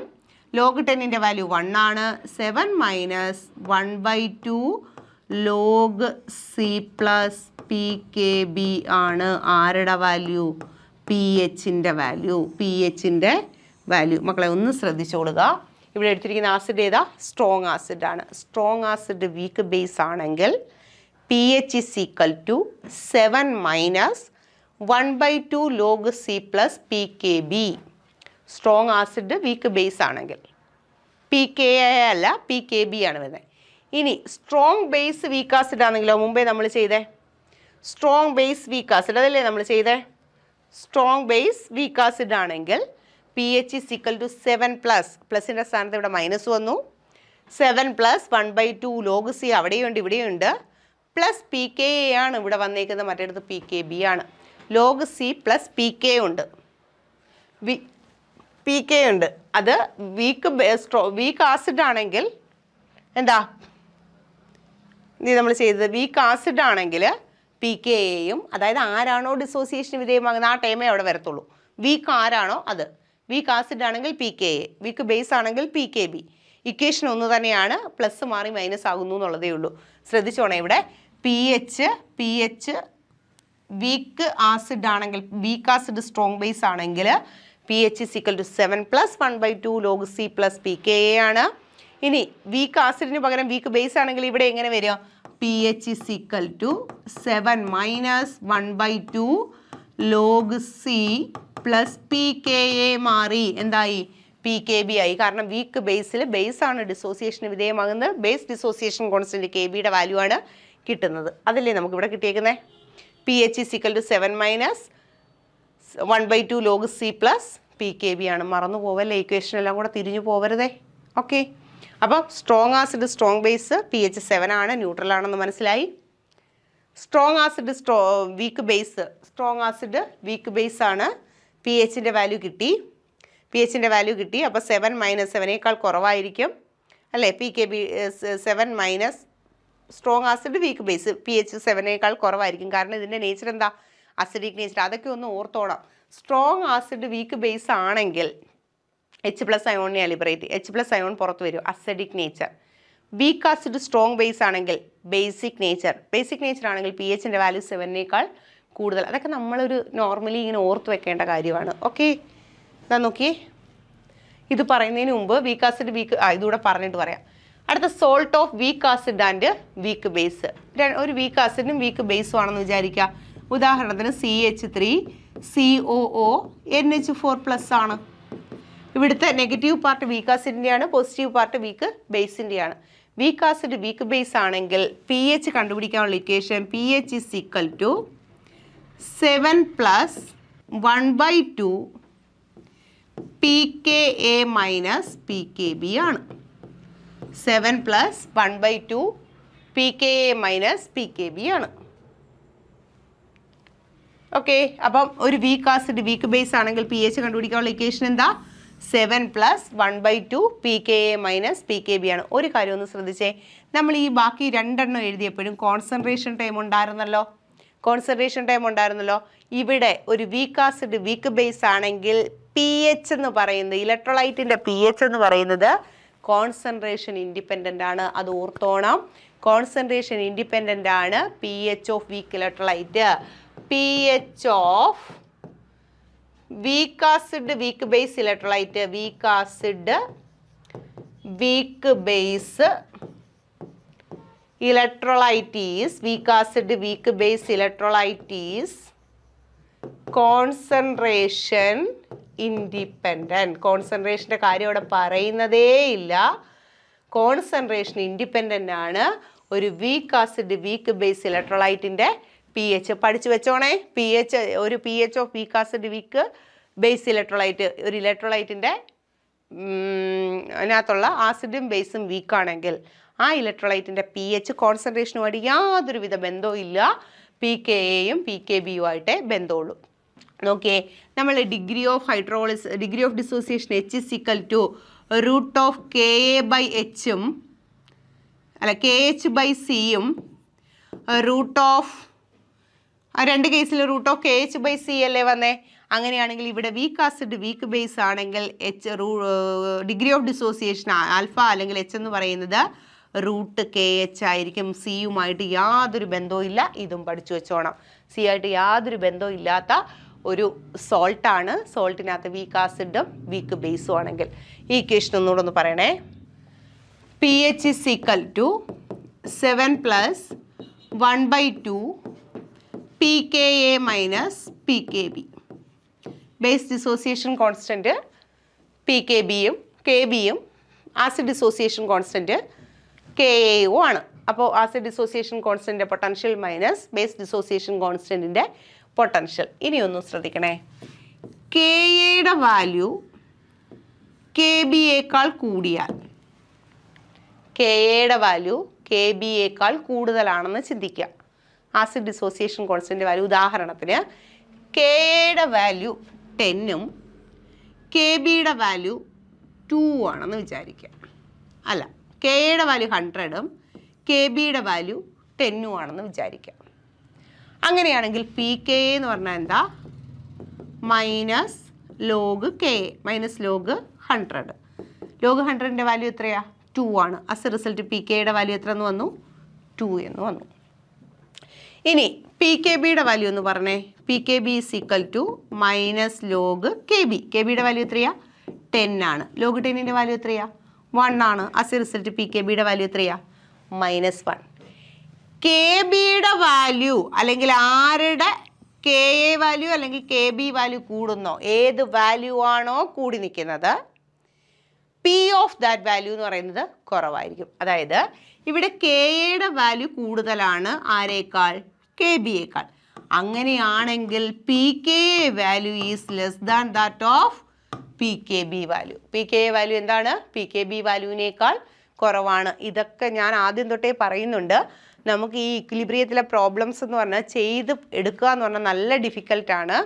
ഓരോ തവണ ഓരോ ഇക്വേഷനാണ് നമ്മൾ യൂസ് ചെയ്യേണ്ടത്. അപ്പം നമ്മുടെ മനസ്സിൽ ഈ ക്വസ്റ്റ്യൻ ചെയ്യുന്ന സമയത്ത് വരണം, ഇതെങ്ങനെയാണ്, ഇതിലേത് ഇക്വേഷനാണ് ഉപയോഗിക്കേണ്ടത്.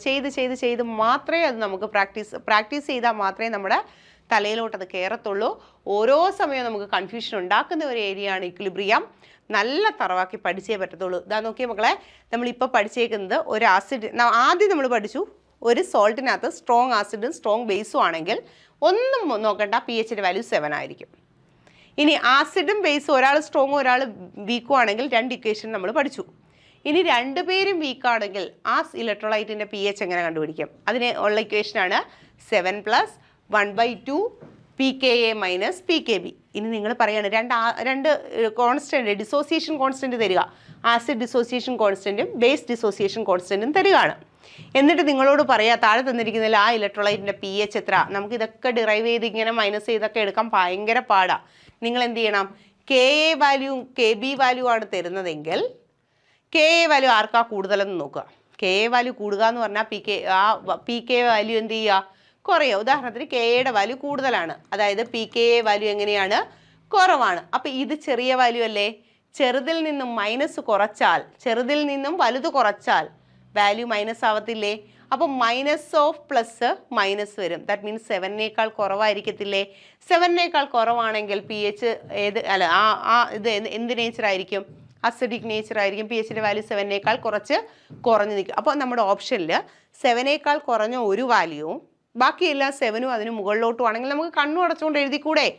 അതായത് Kaയുടെ വാല്യൂവും Kbയുടെ വാല്യൂവും നോക്കുക, ആരുടെ വാല്യൂ ആണോ കൂടുതൽ, pK വാല്യൂ കുറവായിരിക്കും. pK വാല്യൂ ആർക്കാണ് കുറവ്, ഉദാഹരണത്തിന് pKa കുറവാണെന്ന് വിചാരിക്കുക. അപ്പോൾ ചെറുതേ മൈനസ് വലുത് മൈനസ് വരും. മൈനസ് ഓഫ് മൈനസ് ഇവിടെയും മൈനസ് വരും. അപ്പോൾ 7നേക്കാൾ കുറഞ്ഞ ഒരു വാല്യൂ ആയിരിക്കത്തില്ലേ. ഇനി pKയുടെ വാല്യൂ കൂടുതലാണെന്ന് വിചാരിക്കുക, വലുതേ മൈനസ് ചെറുത് positive value, plus into plus തന്നെയാണ്. അപ്പോൾ 7 പ്ലസ് വാല്യൂ വരത്തില്ലേ. ദാറ്റ് ഈസ് 7നേക്കാൾ കൂടിയ വാല്യൂ വരും അല്ലേ. 7നേക്കാൾ കൂടിയ വാല്യൂ എന്ന് പറയുമ്പോൾ ബേസിക്കിലോട്ട് പോകും. ക്ലിയർ ആയോ, 2 വീക്ക് ബേസാണ് തരുന്നതെങ്കിൽ. നല്ലപോലെ മനസ്സിലാവുന്നുണ്ടല്ലോ. അപ്പോൾ ഇത് ഇത്രയുമാണ് strong acid strong base, weak acid strong base, week base strong acid, രണ്ടും വീക്കാണെങ്കിൽ, വീക്ക് ആസിഡ് വീക്ക് ബേസ് ആണെങ്കിൽ എങ്ങനെയാണെന്ന് ക്ലിയർ ആയല്ലോ. ഇനി നമുക്ക് ഇതിൻ്റെ പ്രോബ്ലം ആണ് ചെയ്യേണ്ടത്. മനസ്സിലാവുന്നുണ്ടല്ലോ നല്ലപോലെ. പ്രോബ്ലത്തിലൂടെ ഞാൻ പോവുകയാണ്. അതോ അതിനു മുമ്പ് ഒന്നും കൂടെ ഒന്ന് പറയണോ, ഇക്വേഷൻസ് ഒന്നുകൂടെ പറയണോ? നോക്കിയേ, ആദ്യത്തെ കേസിൽ സ്ട്രോങ് ആസിഡ് ഇങ്ങനെ അങ്ങ് പഠിക്കാം. സ്ട്രോങ് ആസിഡ് സ്ട്രോങ് ബേസ് ആണെങ്കിൽ pH എന്താ, 7 ആണ്, ന്യൂട്രലാണ്. pH 7 ആണ്, ന്യൂട്രലാണ്. സ്ട്രോങ് ആസിഡ് വീക്ക് ബേസ് ആണെങ്കിൽ pH എന്ന് പറയുന്നത് 7 minus 1/2 log C plus, weak base അല്ലേ, ബേസിനല്ലേ ഡിസോസിയേഷൻ സംഭവിക്കുന്നത്. അപ്പോൾ pKb എന്ന് വരും. വീക്ക് ബേസ് ആയതുകൊണ്ട് pKb എന്ന് വരും. അങ്ങനെയാണെങ്കിൽ സ്ട്രോങ് ബേസ് വീക്ക് ആസിഡ് ആണെങ്കിലോ pH is equal to 7 plus 1/2 log C minus pKa എന്ന് വരും. ദെൻ രണ്ടും ആണെങ്കിലോ, വീക്ക് ആസിഡ് വീക്ക് ബേസ് ആണെങ്കിൽ pH is equal to 7 plus 1/2 pKa minus pKb. Okay, ഇനി നോക്കിയേ, സ്ട്രോങ് ആസിഡ് വീക്ക് ബേസ് ആണെങ്കിൽ acidic ആണ്, സ്ട്രോങ് ആസിഡ് വീക്ക് ബേസ് ആണെങ്കിൽ അസിഡിക് ആണ്, pH ലെസ് ദാൻ 7 ആണ്. പെട്ടെന്ന് ചെയ്യാനാണ്, പ്രോബ്ലം ഒക്കെ ചെയ്യുമ്പോൾ പെട്ടെന്ന് മനസ്സിലാവാൻ വേണ്ടിയാണ്. സ്ട്രോങ് ആസിഡും വീക്ക് ബേസും ആണെങ്കിൽ pHൻ്റെ വാല്യൂ ലെസ് ദാൻ 7 ആണ്, അസിഡിക് നേച്ചറാണ്. അടുത്ത സ്ട്രോങ് ബേസ് വീക്ക് ആസിഡ് ആണെങ്കിൽ അതിന് ഏത് നേച്ചറാണ്, ബേസിക് നേച്ചറാണ്. ബേസിക് നേച്ചറാണ്. pHൻ്റെ വാല്യൂ എന്ന് പറയുന്നത് 7നേക്കാൾ കൂടുതലായിരിക്കും അല്ലേ. pHൻ്റെ വാല്യൂ ഗ്രേറ്റർ ദാൻ 7 ആണ്. ഇവിടെയാണെങ്കിലോ pH ഇത് അസിഡിക് ആയിരിക്കുമോ ബേസിക് ആയിരിക്കുമോ എന്ന് പറയുന്നത് എന്ത് വെച്ചിട്ടാണ്, Kaയുടെ വാല്യൂവും Kbയുടെ വാല്യൂവും വെച്ചിട്ടാണ് അല്ലേ. ഡിസോസിയേഷൻ കോൺസ്റ്റൻ്റ് വാല്യൂ കിട്ടിയാലേ നമുക്ക് പറയാൻ പറ്റൂ ഇത് ഗ്രേറ്റർ ദാൻ 7 ആണോ ലെസ് ദാൻ 7 ആണോ എന്ന്. അപ്പം വീക്ക് ബേസ് വീക്ക് ആസിഡ് ആണെങ്കിൽ depends on Ka and Kb or pKa and pKb. അതുപോലെ week acid strong base, strong acid weak base, degree of dissociation H is equal to √KH/C ആണ്. Weak acid weak base ആണെങ്കിൽ H is equal to √KH ആണ്. ഇത്രയും കാര്യങ്ങൾ മനസ്സിലായല്ലോ. Okay, ഇനിയിപ്പം നമ്മൾ ഈ പറഞ്ഞതിനെ ബേസ് ചെയ്തുകൊണ്ട് നമ്മൾക്ക് പ്രോബ്ലം ചെയ്യാനായിട്ട് പോവാണ്. Which of the following salts will give highest pH in water? താഴെ 4 സോൾട്ട് തന്നിട്ടുണ്ട്. ഇതിനകത്ത് വാട്ടറിൽ ഹയസ്റ്റ് pH ആർക്കാണ്, pHൻ്റെ വാല്യൂ ഏറ്റവും കൂടി നിൽക്കുന്നത് ആർക്കാണ്? ഒരു കാര്യം ആലോചിച്ചോണേ, pHൻ്റെ വാല്യൂ 7 ആണെങ്കിൽ അത് ന്യൂട്രലാണ്. 7നേക്കാൾ കുറവാണെങ്കിൽ ലെസ് ദാൻ 7 ആണെങ്കിൽ അത് അസിഡിക് ആയിരിക്കും. ഗ്രേറ്റർ ദാൻ 7 ആണെങ്കിൽ 7നേക്കാൾ കൂടുതലാണെങ്കിൽ അതെന്തായിരിക്കും? ബേസിക് ആയിരിക്കും. ഇത് നിങ്ങൾ ശ്രദ്ധിച്ചോണം. ഇനി സോൾട്ടിനകത്ത് 2 പാർട്ടും സ്ട്രോങ് ആണെങ്കിൽ അത് pH 7 ആണ്. ഇനി ആരാണോ സ്ട്രോങ്, ആസിഡാണ് സ്ട്രോങ് എങ്കിൽ അത് അസിഡിക് ആണ്, ലെസ് ദാൻ 7 ആണ്. ബേസ് ആണ് സ്ട്രോങ് എങ്കിൽ ആ സൊല്യൂഷൻ ബേസിക് ആണ്, ഗ്രേറ്റർ ദാൻ 7 ആണ്. അപ്പോൾ ഇതിനകത്ത് pH ഏറ്റവും കൂടിയ വാല്യൂ ആർക്കാണെന്ന് നോക്കുക. pH ഏറ്റവും കൂടിയ വാല്യൂ വരണമെങ്കിൽ തീർച്ചയായിട്ടും അതിൻ്റെ നേച്ചർ എന്തായിരിക്കണം? ബേസിക് നേച്ചർ ആയിരിക്കണം. ഞാൻ താഴെ നിന്ന് തുടങ്ങുക. NaCl-നകത്ത് Na+ഉം Cl- ആണ്. പോസിറ്റീവ് പാർട്ട് ഫസ്റ്റ് ഗ്രൂപ്പ് എലമെൻറ്റാണ്. ഹൈഡ്രോളിസിന് വിധേയമാകത്തില്ല. ഇത് സ്ട്രോങ് ബേസ് ആണ്. Cl-, Br-, I-, SO4 2-, NO3-, ClO4-. ഇത് ഇത്രയും ഹൈഡ്രോളിസിന് വിധേയമാകത്തില്ല. ദാറ്റ് മീൻസ് അത് എന്ത് ആസിഡാണ്? സ്ട്രോങ് ആസിഡാണ്. സ്ട്രോങ് ആസിഡ് സ്ട്രോങ് ബേസ് ആണെങ്കിൽ pHൻ്റെ വാല്യൂ എത്രയായിരിക്കും? 7 ആയിരിക്കും. സ്ട്രോങ് ആസിഡ് സ്ട്രോങ് ബേസ് ആണെങ്കിൽ pHൻ്റെ വാല്യൂ 7 ആണ്. അടുത്ത നോക്കാം KCl. K+Cl- ആണ്. നമ്മൾ പറഞ്ഞ ഫസ്റ്റ് ഗ്രൂപ്പിലെ എലമെൻറ്റിൽ വരുന്നതാണ് K+. അത് സ്ട്രോങ് ബേസ് ആണ്. Cl- സ്ട്രോങ് ആസിഡാണ്. pHൻ്റെ വാല്യൂ 7 തന്നെയാണ്. ഓക്കെ. Then CuSO4. CuSO4-ൽ Cu2+ ഉണ്ട്, SO4 2- ഉണ്ട്. SO4 2- ഏതാസിഡാ? ഹൈഡ്രോളിസിന് വിധേയമാകത്തില്ലല്ലോ. SO4 2- ഹൈഡ്രോളിസിന് വിധേയമാകാത്തത് കൊണ്ട് ഇതിൻ്റെ നേച്ചർ അസിഡിക് നേച്ചർ അല്ലേ? ഇത് അസിഡിക് ആണ്, സ്ട്രോങ് ആസിഡാണ്. സ്ട്രോങ് ആസിഡ് ആണെങ്കിൽ ഇതിൻ്റെ നേച്ചർ എന്തായിരിക്കും? ഒന്നുകിൽ അസിഡിക് ആയിരിക്കും അല്ലേ? സ്ട്രോങ് ആസിഡ് ആണെങ്കിൽ അസിഡിക് ആണ്, pH ലെസ് ദാൻ 7 ആണ്. ഇനി Cu2+ വീക്ക് ബേസ് ആയിക്കോട്ടെ. വീക്ക് ബേസ് ആണെങ്കിൽ ഇതിൻ്റെ നേച്ചർ അസിഡിക് ആണ്. നമ്മൾ പറഞ്ഞ ആ കൂട്ടത്തിലില്ല. ഫസ്റ്റ് ഗ്രൂപ്പ് എലമെൻറ്റിൻ്റെയും സെക്കൻഡ് ഗ്രൂപ്പ് എലമെൻറ്റിൻ്റെയും കേസിൽ Cu2+ വരുന്നില്ല. അപ്പോൾ വീക്ക് ആസിഡാണ് അല്ലേ? വീക്ക് ബേസ് ആണ്. വീക്ക് ബേസ് ആണെങ്കിൽ വീക്ക് ബേസും സ്ട്രോങ് ആസിഡും അല്ലേ? അപ്പോൾ അതിൻ്റെ നേച്ചർ എന്താ? അസിഡിക് നേച്ചറാണ്. അസിഡിക് നേച്ചർ ആണെങ്കിൽ pH വാല്യൂ എന്ന് പറയുന്നത് ലെസ് ദാൻ 7 അല്ലേ? pH വാല്യൂ 7നേക്കാൾ കുറവാണ്. ഇനി അടുത്ത കേസിൽ NaCO3 അല്ലേ? Na2CO3 ആണേ. Na2CO3 ആണ്. അപ്പോൾ Na2CO3 എന്ന് പറയുമ്പോൾ Na+ഉം CO3 2- ആണ്. Na+ ഏത്? സ്ട്രോങ് ബേസ് ആണ്. ഇത് സ്ട്രോങ് ബേസ് ആണ്. CO3 2- നമ്മൾ പറഞ്ഞ Cl-, Br-, I-, NO3-, SO4 2- ClO4- ഒന്നുമേ ഈ നെഗറ്റീവ് പാർട്ട് ഇല്ല. CO3 2- എന്ന് പറയുന്നത് നെഗറ്റീവ് പാർട്ട് ഇല്ല. ഇവരാരും ഹൈഡ്രോളിസിന് വിധേയമാകില്ല. പക്ഷേ ഇത് ഹൈഡ്രോളിസിന് വിധേയമാകും. ഹൈഡ്രോളിസിന് വിധേയമാകണമെങ്കിൽ എന്ത് ആസിഡ് ആയിരിക്കും? വീക്ക് ആസിഡ് ആയിരിക്കും. അപ്പോൾ ഇത് സ്ട്രോങ് ബേസ് ആണ്, ഇത് വീക്ക് ആസിഡാണ്. സ്ട്രോങ് ബേസ് വീക്ക് ആസിഡ് ആണെങ്കിൽ ഏത് നേച്ചറാ? ആരാണോ സ്ട്രോങ് അവരുടെ നേച്ചറാ. ഏത് നേച്ചറാ? ബേസിക് നേച്ചറാ. ബേസിക് നേച്ചർ ആണെങ്കിൽ 7നേക്കാൾ കൂടുതലായിരിക്കും. ഇത് രണ്ടും 7 ആണ്. ഇത് 7നേക്കാൾ കുറവാണ്, ഇത് 7നേക്കാൾ കൂടുതലാണ്. അപ്പോൾ pHൻ്റെ വാല്യൂ 7നേക്കാൾ കൂടുതലുള്ളത് ആർക്കാണ്? Na2CO3-ക്കാണ്. Na2CO3 ഫസ്റ്റ് ഓപ്ഷൻ ആണ്. ഓക്കെ. നെക്സ്റ്റ് ക്വസ്റ്റ്യൻ നോക്കുക. At a 100 ml 0.1 molar solution of ammonium acetate is diluted by adding 100 ml of water. The pH of resulting solution will be pKa of acetic acid as nearly equal to pKa of ammonium hydroxide. At 100 ml 0.1 molar solution. 100 ml 0.1 molar solution. സൊല്യൂഷൻ്റെ concentration തന്നിട്ടുണ്ട് 0.1 molar ആണ്. Ammonium acetate എന്ന് പറയുമ്പോൾ CH3COONH4 ആണ്. Ammonium acetate is diluted by adding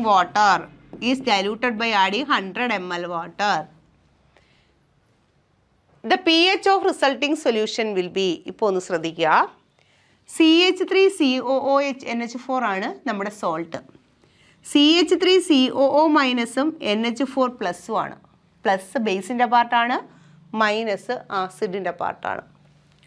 നമ്മുടെ acid weak ആസിഡാണ്, നമ്മുടെ ബേസും week ബേസാണ് അല്ലേ. ഇത് വീക്ക് ആസിഡ് വീക്ക് ബേസാണ്. ക്വസ്റ്റ്യൻ എന്താ? The pH of resulting solution. Resulting സൊല്യൂഷൻ്റെ pH, weak acid weak base ആണെങ്കിൽ pH കണ്ടുപിടിക്കാനുള്ള ഇക്വേഷൻ എന്തായിരുന്നു? 7+1/2 പി അല്ലേ, pKa മൈനസ് pKb അല്ലേ. pKa മൈനസ് pKb ഒന്ന് നോക്കിക്കോ, കൺഫ്യൂഷൻ ഉണ്ടെങ്കിൽ.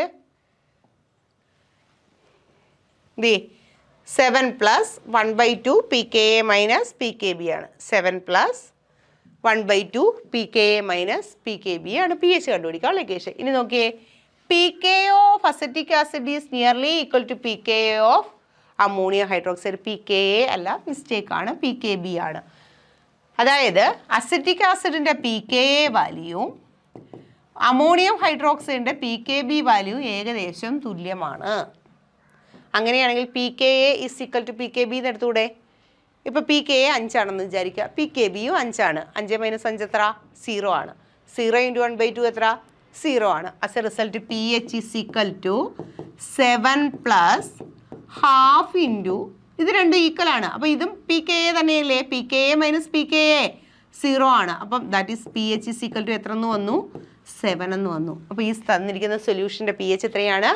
7 ആണ്. 4.957. ഓപ്ഷൻ സി ആണ് answer. Okay, next question. The pKa of a weak acid HA is 4.8 and the pKb of a weak base BOH is 4.78. The pH of an aqueous solution of the corresponding salt BA will be pKa of a weak acid and the pKb of a weak base. നമുക്കുണ്ടായിരിക്കുന്ന സോൾട്ടിനകത്ത് weak ആസിഡും weak ബേസും ആണ്. എന്താ കണ്ടുപിടിക്കണ്ടേ? The pH, weak acid weak base ആണെങ്കിൽ pHൻ്റെ equation 7+1/2 pKa minus pKb ആണ്. 7+1/2 pKa മൈനസ് pKb ആണ്. That is equal to pKa of acid അല്ലേ, pKa acid dissociation constant pKa 4.80, pKa is equal to 4.8, pKb is equal to 4.78. കണ്ടുപിടിച്ചൂടെ pH? pH is equal to 7+1/2 into pKa 4.8 minus pKb 4.78. That is equal to 7+1/2 into pKa minus pKb 4.80 minus 4.78. 10 പോയാൽ 2, 7 7 പോയാൽ 0, 4 4 പോയാൽ 0, 0.02 ആണല്ലേ. 0.02. ഈ 0.02 രണ്ടും കൂടെ cancel ചെയ്യുമ്പോൾ 0.01. 7+0.01 that is equal to 7.01. pHൻ്റെ value എത്രയാ? 7.01 ആണ്. സോ നമ്മുടെ ആൻസർ ഓപ്ഷൻ ബി ആണ്. എങ്ങനെയാണ് ചെയ്യുന്നതെന്ന് മനസ്സിലായോ? ഇപ്പം മനസ്സിലായില്ലേ? ഒരു ഐഡിയ കിട്ടിയില്ലേ എങ്ങനെയാണ് ക്വസ്റ്റ്യൻ വരുന്നതെന്നും എത്രത്തോളം ഈസി ആയിട്ട് നമുക്കിത് ചെയ്യാൻ പറ്റുമെന്നെല്ലാം ഐഡിയ കിട്ടുന്നില്ലേ? ഈ ക്വസ്റ്റ്യനൊക്കെ നോർമലി നമ്മൾ ക്ലാസ് റൂമിൽ, അതായത് +1 +2 നോർമൽ ക്ലാസ് റൂമിൽ പഠിച്ചു പോവുകയാണെങ്കിൽ ഒരിക്കൽ പോലും നമുക്കിതിൻ്റെ ആൻസർ കിട്ടത്തില്ല. കാരണം ഒരിക്കലും അത് നോർമൽ ക്ലാസ് റൂമുകളിൽ പഠിപ്പിച്ചെടുക്കാൻ പറ്റത്തില്ല. നമ്മുടെ ലിമിറ്റഡ് ടൈം കൊണ്ട് കൂടുതൽ പോർഷൻസ് തീർക്കുക എന്ന് പറഞ്ഞാൽ ബുദ്ധിമുട്ടുള്ള കാര്യമാണ്. ഓക്കെ, അപ്പോൾ ഇങ്ങനത്തെ ക്വസ്റ്റ്യൻസ് എല്ലാം ചെയ്ത് പഠിച്ചാൽ മാത്രമേ നമുക്ക് കറക്റ്റായിട്ട് ആൻസർ കിട്ടത്തുള്ളൂ. ഇപ്പോൾ ഒരു ഐഡിയ കിട്ടിയില്ലേ? അപ്പോൾ നമുക്ക് മനസ്സിലാവുന്നു, ക്വസ്റ്റ്യൻ വായിക്കുമ്പോഴേ മനസ്സിലാവുന്നു വീക്ക് ആസിഡ് ആണോ, വീക്ക് ബേസ് ആണോ, സ്ട്രോങ് ആസിഡ് ആണെങ്കിൽ ഏത് ഇക്വേഷൻ, സ്ട്രോങ് ബേസ് ആണെങ്കിൽ ഏത് ഇക്വേഷൻ, എല്ലാം നല്ല ഐഡിയ കിട്ടുന്നില്ലേ? നല്ല രസമായിട്ടല്ലേ നമുക്ക് പോകുന്നത്? Okay, next problem. The ionization constant of ammonium hydroxide is 1.77 into 10⁻⁻5 at 298 Kelvin.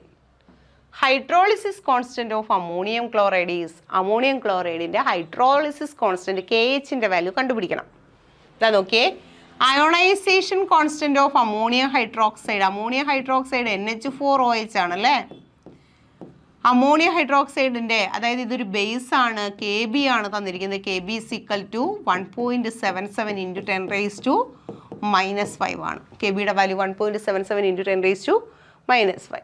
Hydrolysis constant of ammonium chloride. അപ്പോൾ നോക്കിയേ, അമോണിയം ക്ലോറൈഡ് NH4Cl അല്ലേ.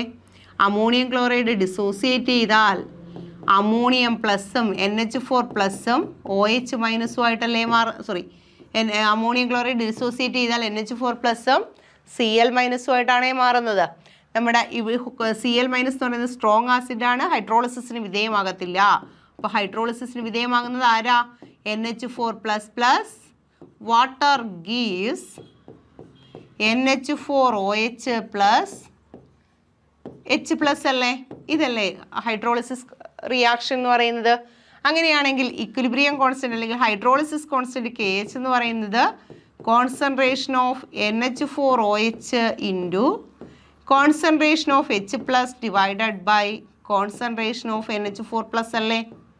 കോൺസെൻട്രേഷൻ ഓഫ് NH4+ ആണ്. നമുക്ക് എന്താ കാണണ്ടേ? ഹൈഡ്രോളിസിസ് കോൺസ്റ്റന്റ് KHൻ്റെ വാല്യൂ കണ്ടുപിടിക്കണം അല്ലേ. ഹൈഡ്രോളിസിസ് കോൺസ്റ്റന്റ് KHൻ്റെ വാല്യൂ കണ്ടുപിടിക്കാൻ ഒരു ഇക്വേഷൻ ഉണ്ട്. H = √KH/C ആണ്. കോൺസെൻട്രേഷൻ കാര്യങ്ങളൊന്നും നമുക്ക് തന്നിട്ടില്ല. KHൻ്റെ വാല്യൂ കണ്ടുപിടിക്കണം. നമുക്കറിയാം KH divided by KW into KA അല്ലെങ്കിൽ KB. KA അല്ലെങ്കിൽ KB എന്ന് പറയുന്നത് എത്രയാണെന്നാണ് പറഞ്ഞേ? 1 ആണെന്നാണ് പറഞ്ഞേ.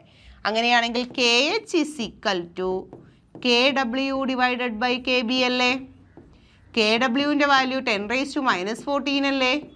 ഡിവൈഡഡ് ബൈ KBയുടെ വാല്യൂ തന്നിട്ടുണ്ടല്ലോ. എത്രയാ?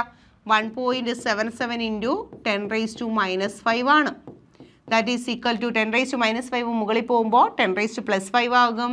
ദാറ്റ് ഈസ് 10⁻⁻9 ഡിവൈഡഡ് ബൈ 1.77 എന്ന് വരും. അപ്പോൾ ഇത് 1 ഡിവൈഡഡ് ബൈ 1.77 ചെയ്യുമ്പോഴേക്കും 0.5649 എന്ന് വരും.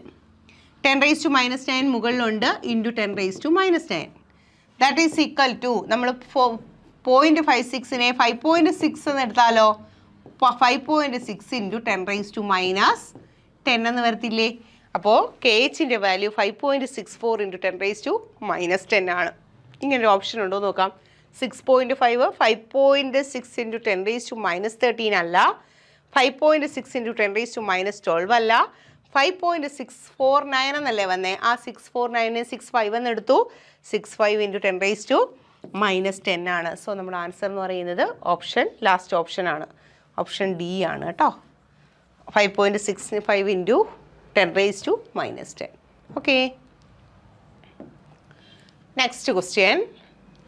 When a salt of weak acid and weak base is dissolved in water at 25 degrees Celsius, the pH of resulting solution will always weak acid and weak base is dissolved in water. ഒരു weak ആസിഡും weak ബേസും വാട്ടറിൽ dissolve ചെയ്യുകയാണ്. pH of the resulting solution will always, നമ്മളിപ്പോൾ last ഞാനൊന്ന് പറഞ്ഞ് നിർത്തിയിട്ടുണ്ടായിരുന്നു, അതൊന്ന് കാണിച്ചു തരാം. ഇതാണ് വീക്ക് ആസിഡ് വീക്ക് ബേസ് ആണെങ്കിൽ pHൻ്റെ value depends on KA and KB അല്ലെങ്കിൽ PKA ആൻഡ് PKB. നമ്മൾ പറഞ്ഞത് ഓർമ്മയുണ്ടോ? നോക്കിക്കോ. വെൻ വീക്ക് ആസിഡും വീക്ക് ബേസും തമ്മിൽ ഡിസോൾവ് ചെയ്ത് കിട്ടുന്ന സോൾട്ടിൻ്റെ pH എന്ന് പറയുന്നത് 7 ആയിരിക്കുമോ? അല്ല. ഗ്രേറ്റർ ദാൻ 7 ആണോ? അതും അറിയാൻ വയ്യ. ലെസ് ദാൻ 7 ആണോ? അതും അറിയാൻ വയ്യ. അതെന്തിനെ ഡിപ്പെൻഡ് ചെയ്യുന്നുണ്ട്? Depends upon KA and KB values. ആരെ ഡിപ്പെൻഡ് ചെയ്യുന്നുണ്ട്? KA വാല്യൂവിനെയും KB വാല്യൂവിനുമാണ് ഡിപ്പെൻഡ് ചെയ്യുന്നത്. നമുക്ക് ഉറപ്പായിട്ട് പറയാൻ പറ്റത്തില്ല ഗ്രേറ്റർ ദാൻ 7 എന്നോ ലെസ് ദാൻ 7 എന്നോ 7 തന്നെയാണെന്നോ നമുക്ക് പറയാൻ പറ്റത്തില്ല. അത് ആരെ ഡിപ്പെൻഡ് ചെയ്യുന്നു? KA ആൻഡ് KB വാല്യൂസിനെ ഡിപ്പെൻഡ് ചെയ്യുന്നു. നെക്സ്റ്റ് ക്വസ്റ്റ്യൻ നോക്കുക. What will be the pH and percentage alpha? Percentage alpha എന്ന് പറഞ്ഞാൽ percentage H, that is percentage degree of dissociation, degree of hydrolysis respectively for the salt BA of 0.1 molar concentration given Ka for acid 10⁻⁻6 and Kb for base 10⁻⁻6. കെയുടെയും K ബിയുടെയും value തന്നിട്ടുണ്ട്.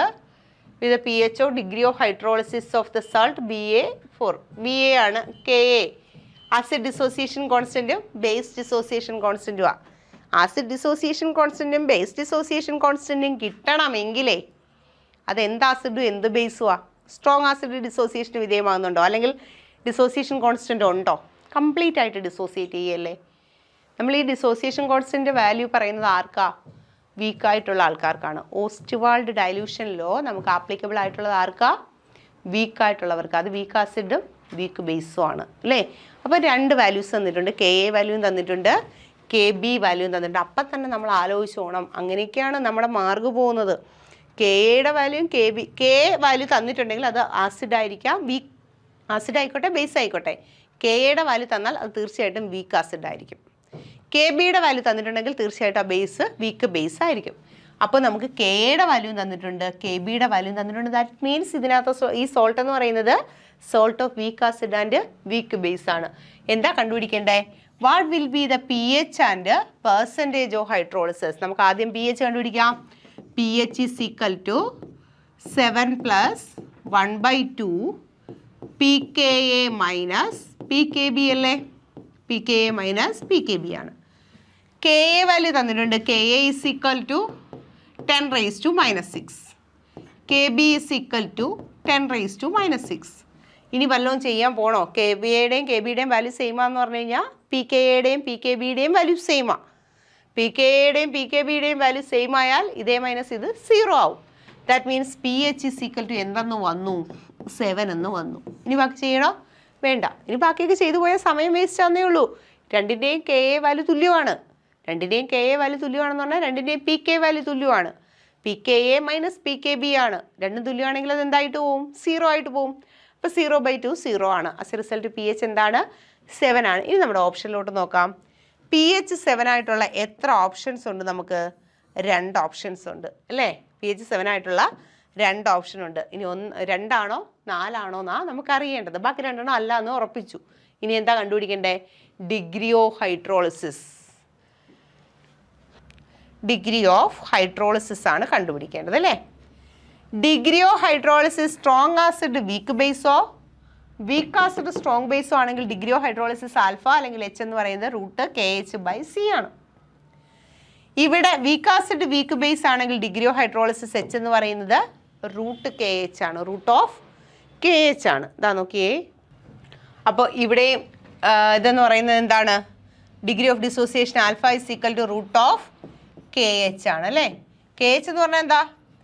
KH divided by KW is into KA into KB is equal to 1 എന്നല്ലേ നമ്മൾ പഠിച്ചിട്ടുള്ളത് അല്ലേ. KA into KB നമുക്കറിയാം. അപ്പം KH is equal to KW divided by KA into KB. KWൻ്റെ വാല്യൂ എത്രയാണ്? KW 10 raised to minus 14 ആണ്. KA 10 raised to minus 6 ആണ്. KBയും 10 raised to minus 6 ആണ്. That is equal to 10 raised to minus 14 divided by 10 raised to minus 12 എന്ന് വരും. That is equal to 10 raised to minus 2 ആണ്. Minus 12 മുകളിൽ പോകുമ്പോൾ +12 ആവും. -14 + 12 എന്ന് പറയുന്നത് -2 ആണ്. അപ്പോൾ KHൻ്റെ വാല്യൂ 10 raised to minus 2 എന്ന് വന്നു. നമുക്ക് എന്താ കണ്ടുപിടിക്കേണ്ടേ? ആൽഫയല്ലേ.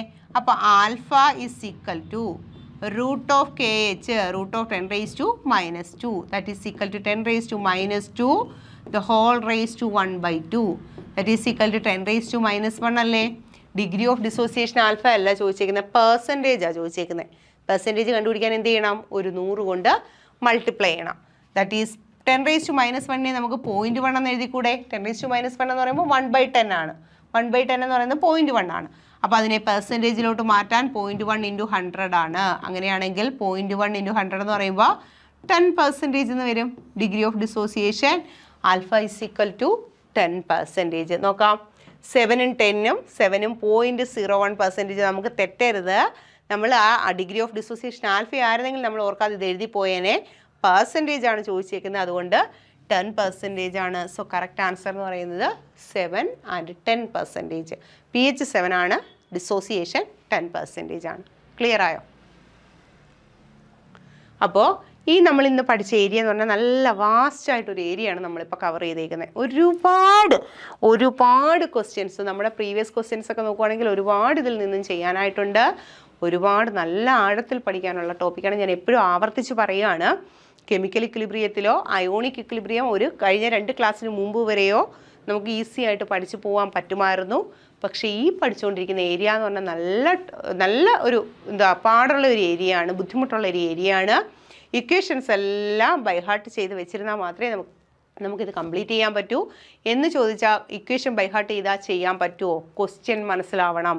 തന്നിരിക്കുന്നതിൽ സ്ട്രോങ് ആസിഡാണോ വീക്ക് ആസിഡാണോ, രണ്ടും വീക്കാണോ രണ്ടും സ്ട്രോങ് ആണോ, ഇതെല്ലാം മനസ്സിലാക്കാനുള്ള കഴിവ് നമുക്കുണ്ടാവണം.